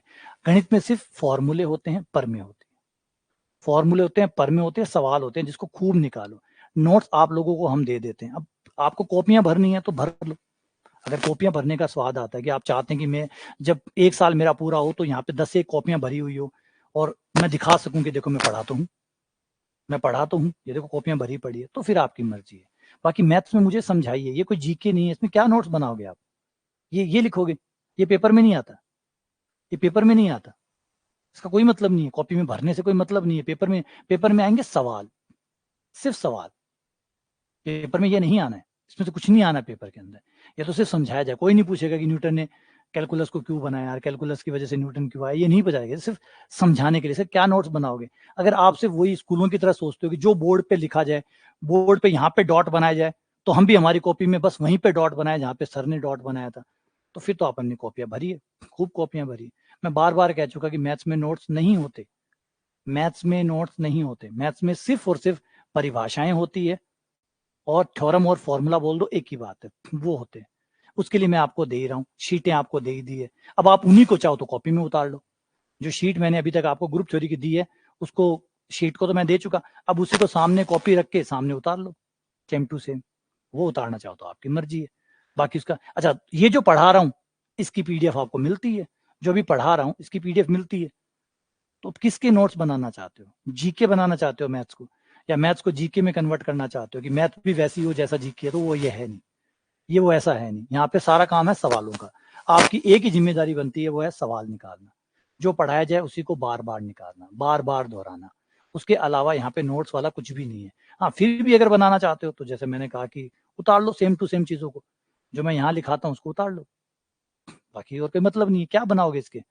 समझो इसको, दिमाग में भरो, सवाल निकालो। गणित सवालों की है, ये बाकी सब्जेक्ट से अलग है। ये फिजिक्स नहीं है, ये केमिस्ट्री नहीं है, ये और कोई पेडागोजी नहीं है, ये कोई और नहीं है जहाँ पे कुछ बनाना है, कुछ याद रखना है। यहाँ याद नहीं रखना है आपको, यहाँ फॉर्मूले भी याद नहीं रखने होते। सवाल निकालिए, अपने आप फॉर्मूले आ जाएंगे।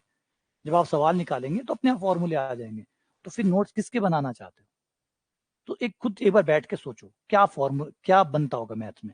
मैथ्स में नोट्स क्या होते होंगे? एक बार सोचिए। और दूसरा, नोट्स आपने बना लिए, उनसे सवाल आएंगे? नहीं। क्या आपने जो नोट्स बनाए हैं उनसे सवाल आएंगे? जवाब नहीं, क्योंकि आप नोट्स बना रहे हैं ना कि सवाल कर रहे हैं। तो सवाल आने हैं पेपर के अंदर। गणित सवालों का है, गणित जो है वो सवालों की है, ना कि नोट्स की है। ये वो जीके की तरह नहीं है कि हाँ भाई ये काम की चीज थी, अच्छा ये नदी यहाँ पे थी, नोट कर लो, पेपर में पूछी जा सकती है। हमारे गणित में तो ऐसा कुछ है ही नहीं पूछने लायक। यहाँ सीधे सवाल आएंगे, जो भी पढ़ा रहा हूँ। आप अगर गति विज्ञान देखेंगे, गति में सवाल आने हैं हमारे यहाँ। हमारे यहाँ कुछ भी ऐसा नहीं आना जो यहाँ से जो मैंने पढ़ाया अभी आपको आ रहा है। ये तो समझाने की जरूरत है कि भाई क्यों हम पढ़ रहे हैं, क्यों किस लिए पढ़ रहे हैं, उसकी बारीकी है, उसका जो कंसेप्ट है, उसकी बातें हो रही है। तो इनको उतारोगे तो आप उतारने में रह जाओगे, फिर आप समझने का फोकस नहीं करोगे, और उतारने का फायदा नहीं है। पहली बात तो इसको उतारने का फायदा नहीं है। दूसरा, अगर आप इसे उतारोगे तो आप समझना भूल जाओगे, क्योंकि अब आप उतार रहे हो तो आप समझोगे क्यों? जब आप उतारोगे तो आप समझोगे नहीं, और ये उतारने का कोई फायदा नहीं है। नंबर एक तो फायदा नहीं है। नंबर दो, उतारोगे तो समझोगे कब? वो फिर दिक्कत आएगी। फिर एक वीडियो को आप पहले तो उतारेंगे, फिर समझेंगे। तो इस तरीके से तो आपका कोर्स 1 साल के बजाय 2 साल में होगा, क्योंकि 1 साल तो आप समझेंगे, 1 साल आप उतारेंगे, 2 साल इसी में चले जाएंगे। तो उतारना नहीं है यहाँ, ये यूज करो। सवाल निकालो, बार बार निकालो, और कुछ मत करो, और वेस्टिंग टाइम मत करो, समय बर्बाद मत करो। कॉपियां हम इसलिए भरते हैं कि हमें सेटिस्फेक्शन होता है कि हमने कुछ तो किया है। हम कॉपियां भर के, नोट्स बना के इसलिए रखना चाहते हैं कि कल कोई आके हमसे प्रूफ मांगे कि भाई 1 साल तुमने तैयारी की, क्या किया, तो हम दिखा सकें कि देखो भरे पड़े, देखो भरे पड़े, मैंने कोई कमी नहीं छोड़ी, भर रखे हैं। लेकिन आपको पता है वो कुछ नहीं है, वो बेकार है, वो व्यर्थ है। जिसे भरना था वो ये था जिसे भरना था।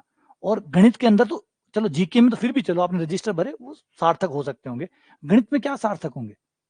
सारे सवाल आप कॉपी में नहीं उतार सकते, ये तो आप भी जानते हैं। सारे सवाल आप कॉपी में उतार ही नहीं सकते, ये तो आप भी जानते हैं। तो फिर आप गणित में क्या उतारेंगे?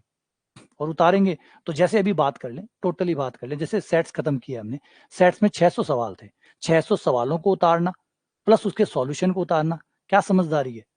शीट मैंने दे रखी है, सॉल्यूशन शीट मैंने दे रखी है, जो पढ़ाया था उसकी शीट मैंने दे रखी है। क्या उतारोगे? उन्हीं को वापस उतारोगे, एक अलग कॉपी बनाओगे जिसमें एक बार और उतर जाए ये सब चीजें। एक कॉपी पैरेलल, एक कॉपी और बनाना चाहते हो, ये थोड़े उबड़ खाबड़ है, मैं थोड़ा साफ साफ अच्छे अच्छे कलर में उतार दूं। क्या चाहते हो इसे, क्या बनाना चाहते हो? सोचो तो सही एक बार। मुझसे पूछने की जरूरत नहीं है, ये जवाब आपका खुद ही मिल जाएगा कि भाई क्या मैथ्स और जीके एक ही है? क्या इसको वैसे ही पढ़ा जाता है जैसे जीके को पढ़ा जाता है? तो जवाब ठीक है कि भाई वैसे ही उतारना पड़ेगा। जहां यहाँ पे जो भी बोर्ड पे एक डॉट लगा दिया तो मुझे भी वो डॉट वहीं उतारना है जहां सर ने लगाया। या फिर ये सोचो कि ये वो सब्जेक्ट ही नहीं है जिसमें कोई नोट्स बनाने होते हैं, इसमें प्रैक्टिस करनी होती है। जीके में आपको नहीं कहते कि प्रैक्टिस करनी होती है, जीके में आपको यही कहते हैं याद करो, खूब याद करो, खूब याद करो। यहाँ हम कहते हैं खूब निकालो, खूब निकालो, खूब निकालो। इसलिए यहाँ नोट्स का बनता नहीं। हाँ, फिर भी अगर कोई चीज बन देता तो हम दे रहे हैं ना आप लोगों को, जहां आप सिर्फ और सिर्फ सवाल निकालो। मैं बार से बार बार कहता हूं आपसे, आप सिर्फ और सिर्फ सवाल निकालो। अगर टाइम वेस्ट करना चाहते हो तो आपकी तैयारी 1 साल के बजाय 2 साल में चली जाएगी, अगर आप कॉपियां भर रहे हो तो। कॉपियां भरना कोई भी सॉल्यूशन नहीं है, दिमाग भरो जो काम आना है। वही है ना, कॉपियां भरो, पेन चलाओ, सवाल निकालो, ज्यादा से ज्यादा सवाल निकालो, खूब सारे सवाल निकालो। जो निकाल चुके उनको दोबारा निकालो। बाकी जो भी नोट्स आपको चाहिए होंगे वो मैं दे रहा हूँ। सेट्स के दिए, ग्रुप थ्योरी के दिए, नहीं पहुंचे तो बताओ। सेट्स के दिए, जो मैंने दिए अब उन्हीं को कॉपी में उतारोगे, क्या मतलब है उसका? नहीं दिया आपको। ग्रुप थ्योरी में कोई चीज ऐसी बताइए जो मैंने आपको नहीं दी। जितनी भी थ्योरम थी सारी की सारी मैंने आपको दी है, सारी थ्योरम मैंने आपको दी है, दी नहीं दी? सारी थ्योरम आप तक पहुंची या नहीं पहुंची? सारी थ्योरी जो आप नोट्स में बनाने वाले थे वो पहुंची या नहीं पहुंची? Practice sheet with solution. अब उन्हें अगर ये चाहो कि सब चीजें जो सर ने दी है उनको अब एक कॉपी में भी भरें, तो फिर ये तो पढ़ाई कभी खत्म ही नहीं होने वाली। ये पढ़ाई तो अनंत काल तक चलने वाली है कि भाई जो चीजें, अगर आप सोचो किसी किताब को आप रजिस्टर में लिखोगे तो इसका कोई अर्थ है? तो क्योंकि दूसरी बात ये समझो ना कि मैथ्स है, ये प्रैक्टिस की विषय है, ये प्रैक्टिस का है, इसमें सवाल करने होते हैं, इसमें उतारने के लिए कुछ है ही नहीं, कोई हाईलाइटेड पॉइंट ही नहीं है जिसको हम लिखें। और अगर हाईलाइटेड पॉइंट है तो भी वो कॉपी में नहीं, वो यहाँ लिखने पड़ते हैं क्योंकि काम यहाँ से आएंगे। पहली बात तो हमारा जीके की तरह इतना है नहीं कि असम में उद्यान कौन सा है, मेघालय में उद्यान कौन सा है, इतने तो हमारे है ही नहीं। पहली बात तो इतनी सामान अपने पास है ही नहीं जितना जीके के पास है याद रखने के लिए। हमारे पास तो बेसिक फॉर्मूले, वो भी जब आप सवाल निकालते हैं तो वो अपने आप ही दिमाग में इकट्ठे हो जाते हैं, वो भी याद नहीं करने पड़ते। जो सवाल निकालते हो अपने आप सवाल फॉर्मूले मांग लेता है, बार बार निकालते हो वो टिक जाता है।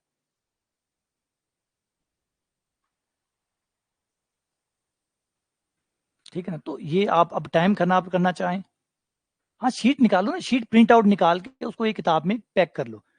बना वो मत करो, जो चीज हमें करनी है, आपको जो करना है वो सिर्फ एक काम है, मैं बार बार कहता हूँ आपको सिर्फ एक काम करना है, वो है दोहराना है। मैं तो कह रहा हूँ नए सवाल भी मत निकालो, ये भी अगर आप कोई सुनना चाहे तो ये भी सुन लो।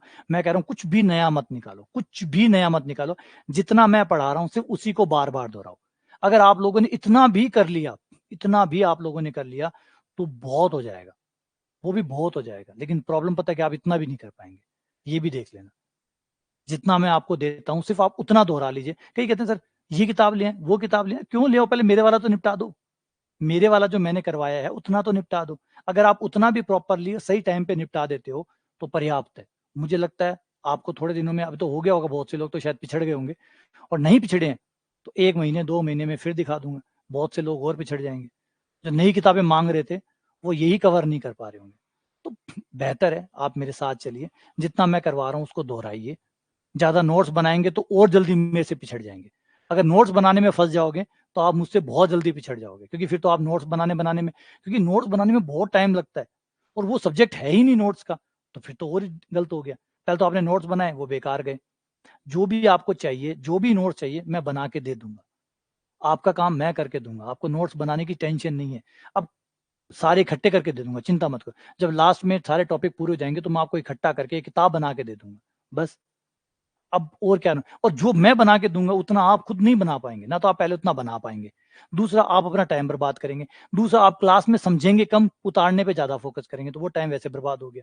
आपने समझा तो है ही नहीं, आपने सोचा कॉपी को भर लेता हूँ और फिर पेपर के टाइम पे पढ़ लूंगा, इसका क्या फायदा? आज ही नहीं पढ़ा उसको पेपर पे क्या पढ़ोगे? है ना, कॉपी इसलिए तो भरते हैं ना कि आज कॉपी में उतार लेता हूँ, पेपर में पढ़ लूंगा। अब गए पेपर, अब तो आज का आज ही पढ़ना पड़ेगा। हम कंपटीशन में हैं, ना कि बीएससी कर रहे हैं और ना ही 12th कर रहे हैं कि कॉपियां एक बार भर लें, मन में शांति, कॉपियां तो भर रखी है कोई बात नहीं, अब जब मन में आएगा तब पढ़ लूंगा। ऐसे तो नोट्स ही पढ़े। अगर यही सेटिस्फेक्शन आपको चाहिए तो नोट्स ले लो, प्रिंट आउट निकाल के अपनी अलमारी में रख लो, फिर बस मन की शांति तो चाहिए, उससे मिल जाएगी आपको। ठीक है, चलो। अब नोट्स अभी आपको एक एक नोट्स मैं भेज ही रहा हूँ, अभी सारी चीजें जो भी पढ़ा रहा हूँ उसके नोट्स आपको मिल ही रहे हैं, फिर आपको किस बात के नोट चाहिए? फिर भी अगर आप बनाना चाहें तो मैं तो बार बार मना करता हूँ, मत बनाइए, मत बनाइए और मत बनाइए। किसी चीज को उतारना समझदारी नहीं है, वो है प्रैक्टिस की, गणित प्रैक्टिस का विषय है, गणित अभ्यास का विषय है। इसका आपके नोट से कोई लेना देना नहीं है। समय बर्बादी करना चाहें तो आप स्वतंत्र हैं। चलो आ जाते हैं वापस। तो इसमें जो बेसिक आइडिया था वो ये था, ये आइडिया नहीं आता, ये आइडिया अगर नहीं आता,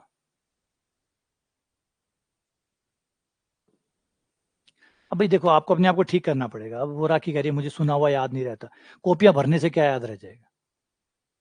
कॉपियां भरने से भर लो, ये यात्रा और लंबी हो जाएगी, ये यात्रा और लंबी हो जाएगी। एक लाइन को पढ़ने में अगर 2 सेकंड का टाइम लगता है तो लिखने में 1 मिनट का टाइम लगता है। कर लो, कैलकुलेशन करके देख लो, एक लाइन को पढ़ के देखो कितना टाइम लगता है, उसको लिख के देखो। इसका मतलब है जो चीज आप अभी सुन रहे हैं, अगर आप सुनने की आदत नहीं डालेंगे, सुन क्यों रहे हो समझो ना, सुन क्यों नहीं रहे हो? सुनने से अच्छा तो समझो उसको, टिकाओ उसको दिमाग के अंदर और सवाल निकालो। आप सवाल नहीं निकालते इसलिए वो याद नहीं रहते। क्या याद नहीं रहता? मजा ले, सवाल अपने आप ही मांग लेगा आपसे, आप अपने आप ही किताबें खोल लोगे, क्या चीज रहेगी? एक सवाल निकालोगे, अटकोगे, अटकते ही किताब खुल जाएगी, खुलते ही सब कुछ याद आ जाएगा कि क्या कहाँ था। कॉपी भरने का तो कोई सेंस ही नहीं समझ में आता। अभी कॉपियां, खूब सारी कॉपियां भरे आप। एक्चुअली प्रॉब्लम ये है कि अभी भी आप ये समझ रहे हैं कि कंपटीशन कुछ और नहीं, सिर्फ बीएससी का बड़ा रूप है। जो आप लोग बीएससी में करते थे बस वैसा ही अब आपको कंपटीशन में करना है। तो जब तक आप इस बीएससी वाली सोच से या 12th वाली सोच से बाहर नहीं आएंगे तब तक तो बड़ा मुश्किल रहेगा। ये गैप तब तक क्रिएट रहेगा आपके बीच में, क्योंकि कंपटीशन अलग चीज है, बीएससी अलग चीज है। यहाँ आपको 2 लाइनें याद करके 4 लाइनें लिखने वाला नंबर नहीं मिलेगा। ठीक है, चलो वापस आते हैं। तो डेल्टा टी बराबर हो गया आपका बहुत छोटा, डेल्टा टी टेंड्स टू 0, इससे आपका डीएस ओवर dt बन गया। अब हम चलते हैं वेग के ऊपर। वेग, आ जाते हैं वेग के ऊपर। वेलोसिटी, वेलोसिटी में भी ताक्षणिक।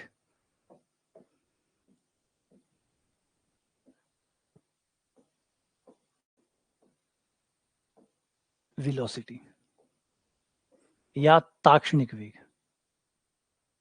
यहां पे भी वही करेंगे, बस वेग के केस में हम दूरी का इस्तेमाल नहीं कर सकते क्योंकि वेग सदिश है। वेग सदिश है, और मैंने पहले बता दिया कि सदिश का इस्तेमाल मजबूरन है क्योंकि प्रकृति सदिशों को मानती है।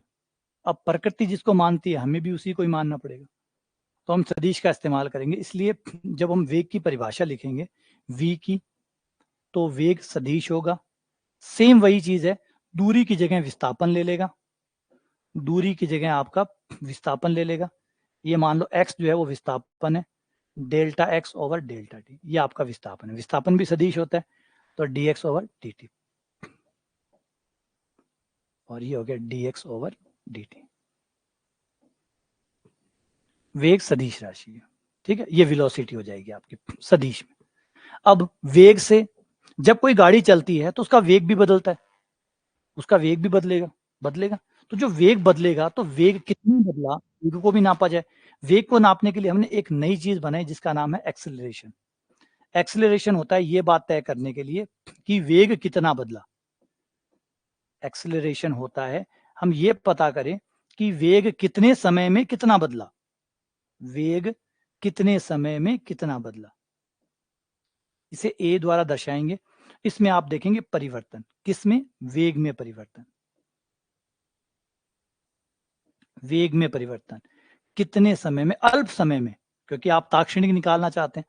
ताक्षणिक निकालना चाहते हैं तो आप ये देखना चाहेंगे कि वेग का परिवर्तन एक अल्प समय में, अल्प समय मतलब tends to zero, tends to zero समय में वेग कितना बदला, जितना बदला उस समय पर आपको त्वरण मिल जाएगा। त्वरण का अर्थ क्या है, वेग में परिवर्तन, कि वेग किसी क्षण पे कितना बदला, किसी क्षण वेग कितना बदला, कितना बदलाव वेग में आया।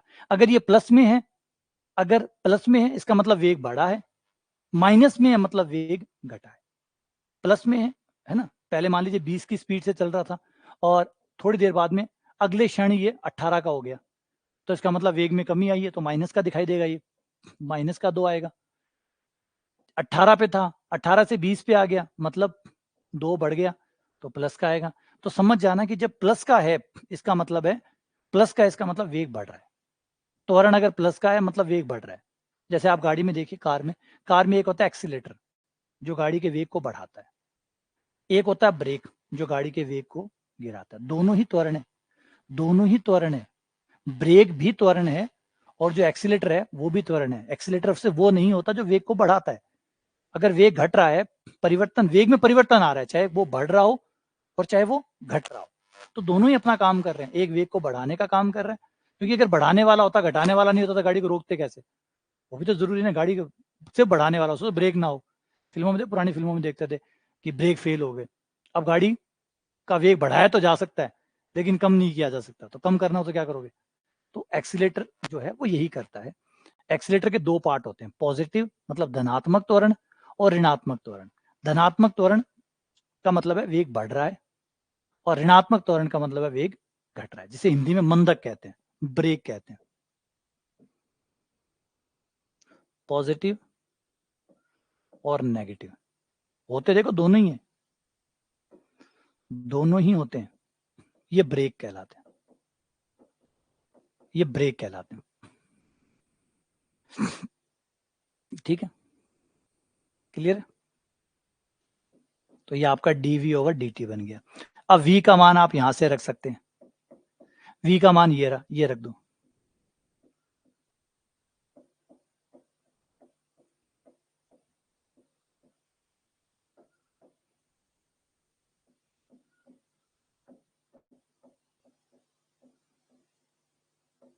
तो विस्थापन का 2 बार अवकलन समय के सापेक्ष 2 बार अवकलन त्वरण कहलाता है। तो ये आपका त्वरण हो गया। तो ये हो गया वेग और ये हो गया आपका त्वरण। ठीक है ना, क्लियर हो गई। एक है आपके पास ताक्षणिक चाल। चाल में आप दूरी का इस्तेमाल करते हैं, मतलब ये अदिश राशि है, ये अदिश राशि दिशा नहीं बताती। त्वरण आपको, जब आप चाल की बात करेंगे तो चाल में आपको इतना तो पड़ा होगा कि गाड़ी 20 की स्पीड से चल रही है, लेकिन आपको ये नहीं पता होगा कि गाड़ी कौन सी दिशा में 20 चल रही है, कौन सी दिशा में 20 चल रही है। वेग में और चाल में क्या अंतर है? चाल सिर्फ आपको ये बताती है कि गाड़ी कैसे चल रही है, लेकिन चाल आपको 2 बातें बताएगी, कैसे चल रही है प्लस कौन सी दिशा में चल रही है। ये 2 जानकारियां, वेग जो है वो आपको 2 जानकारियां देता है, जबकि चाल सिर्फ आपको 1 जानकारी देता है। चाल सिर्फ 1 जानकारी देता है, इस वजह से दिक्कत आती है। जम रही है बात? और चाल से आप काम नहीं चला सकते। ठीक है, चलो, उम्मीद करता हूँ कि ये लेक्चर आपको क्लियर हो गया होगा, और कल इसकी थ्योरी और इसको आगे बढ़ के और फिर इसके सवाल वाल करवा दूंगा, तो ये क्लियर हो जाएगा कि क्या है। बड़ा इंटरेस्टिंग चीज़ें हैं। थोड़ा सा एक बार बेसिक में समय लगता है, क्योंकि नॉर्मल जो मैकेनिक्स पढ़ता है बच्चा, वो ऐसे पढ़ता ही नहीं है मैकेनिक्स, उसे कोई फर्क नहीं पड़ता। आप में से शायद आज आपको ये पता होगा ये ताक्षणिक क्यों हुआ, न्यूटन कहाँ से आए, न्यूटन का रोल इतना बड़ा क्यों हुआ। ज़्यादातर लोगों को सिर्फ इतना पता है कि हाँ ठीक है ना। कई चीज़ें देखिए बहुत इंटरेस्टिंग है। मैथ्स आपको पढ़नी नहीं है, आगे जाके पढ़ानी भी है। आप टीचर बनने वाले, सिर्फ मैथ्स पढ़नी नहीं है, आगे जाके पढ़ानी भी है। और पढ़ाने के लिए आपको ये चीजें पता भी होनी चाहिए। और दूसरी बात, और सब चीजें छोड़ दें तो मैथ्स पढ़ने के लिए कम से कम वो इंटरेस्ट तो आए। और इंटरेस्ट कब आता है? जब आपको बारीकियां पता होती है, जब आपको ये पता होता है कि ऐसा आप क्यों कर रहे हैं। आज आप चाल निकालते हैं, आप यूं ही निकालते रहते हैं, आज आपको ये पता चला कि भाई क्यों निकालते हैं, क्यों आप जो अवकलन है उसका इस्तेमाल क्यों करते हैं, क्यों अवकलन का इस्तेमाल करते हैं, बिना अवकलन के क्यों नहीं हो सकता, या अवकलन से पहले, या न्यूटन का इतना बड़ा नाम क्यों है, क्यों न्यूटन की कहते हैं कि फिजिक्स की खोज न्यूटन ने की है, ऐसा क्यों कहा जाता है। ऐसा क्या था कि जो पहले लोग नहीं कर पाए, न्यूटन ने ऐसा कर दिया, इसमें क्या फर्क था। तो ये कुछ खालिस्तान है ना, और आपकी समझ के अंदर थे, उसको दूर करने की कोशिश कर रहा हूँ। ठीक है, आप लोग को व्हाट्सएप पे भेज दिया जाएगा, वहां से प्रिंट निकाल सकते हैं आप लोग। टेलीग्राम चैनल पे भेज दूंगा, वहां से प्रिंट निकाल सकते हैं, जहां से आप, अगर ऐप से प्रिंट निकालने में दिक्कत आ रही है तो वहां से निकाल लो आप। ठीक है, साइलो थ्योरम का जो है एक एक्स्ट्रा लेक्चर ले लेंगे, तो उसमें साइलो थ्योरम का ज़्यादा घबराइए मत, इतना कुछ नहीं रतन सिंह, सीरियस मत तो इतना साइलो थ्योरम को लेके। पहली बात तो साइलो थ्योरम पे सवाल आएंगे, इसके भी चांसेस कम रहते हैं, क्योंकि पहले भी ये फर्स्ट ग्रेड को देखें या सेकंड ग्रेड को देखें तो साइलो नहीं पूछी गई है। और फिर भी हम तो सिर्फ एक एहतियात तौर पे साइलो को ऐड कर रहा हूँ, तो उसका एक लेक्चर लेंगे तो एक लेक्चर में साइलो खत्म हो जाएगी। तो इतना सीरियस होने की, इतना गंभीर होने की जरूरत नहीं है। ठीक है, चलो, मिलते हैं आप लोगों से। आज से स्टार्ट होगी, आज रात को 8 बजे यूट्यूब पे क्लास होगी, उसमें जो प्रीवियस ईयर क्वेश्चन है वो शुरू करेंगे। ठीक है, चलो मिलते हैं आप लोगों से दोबारा, फलन वाले में मिलते हैं।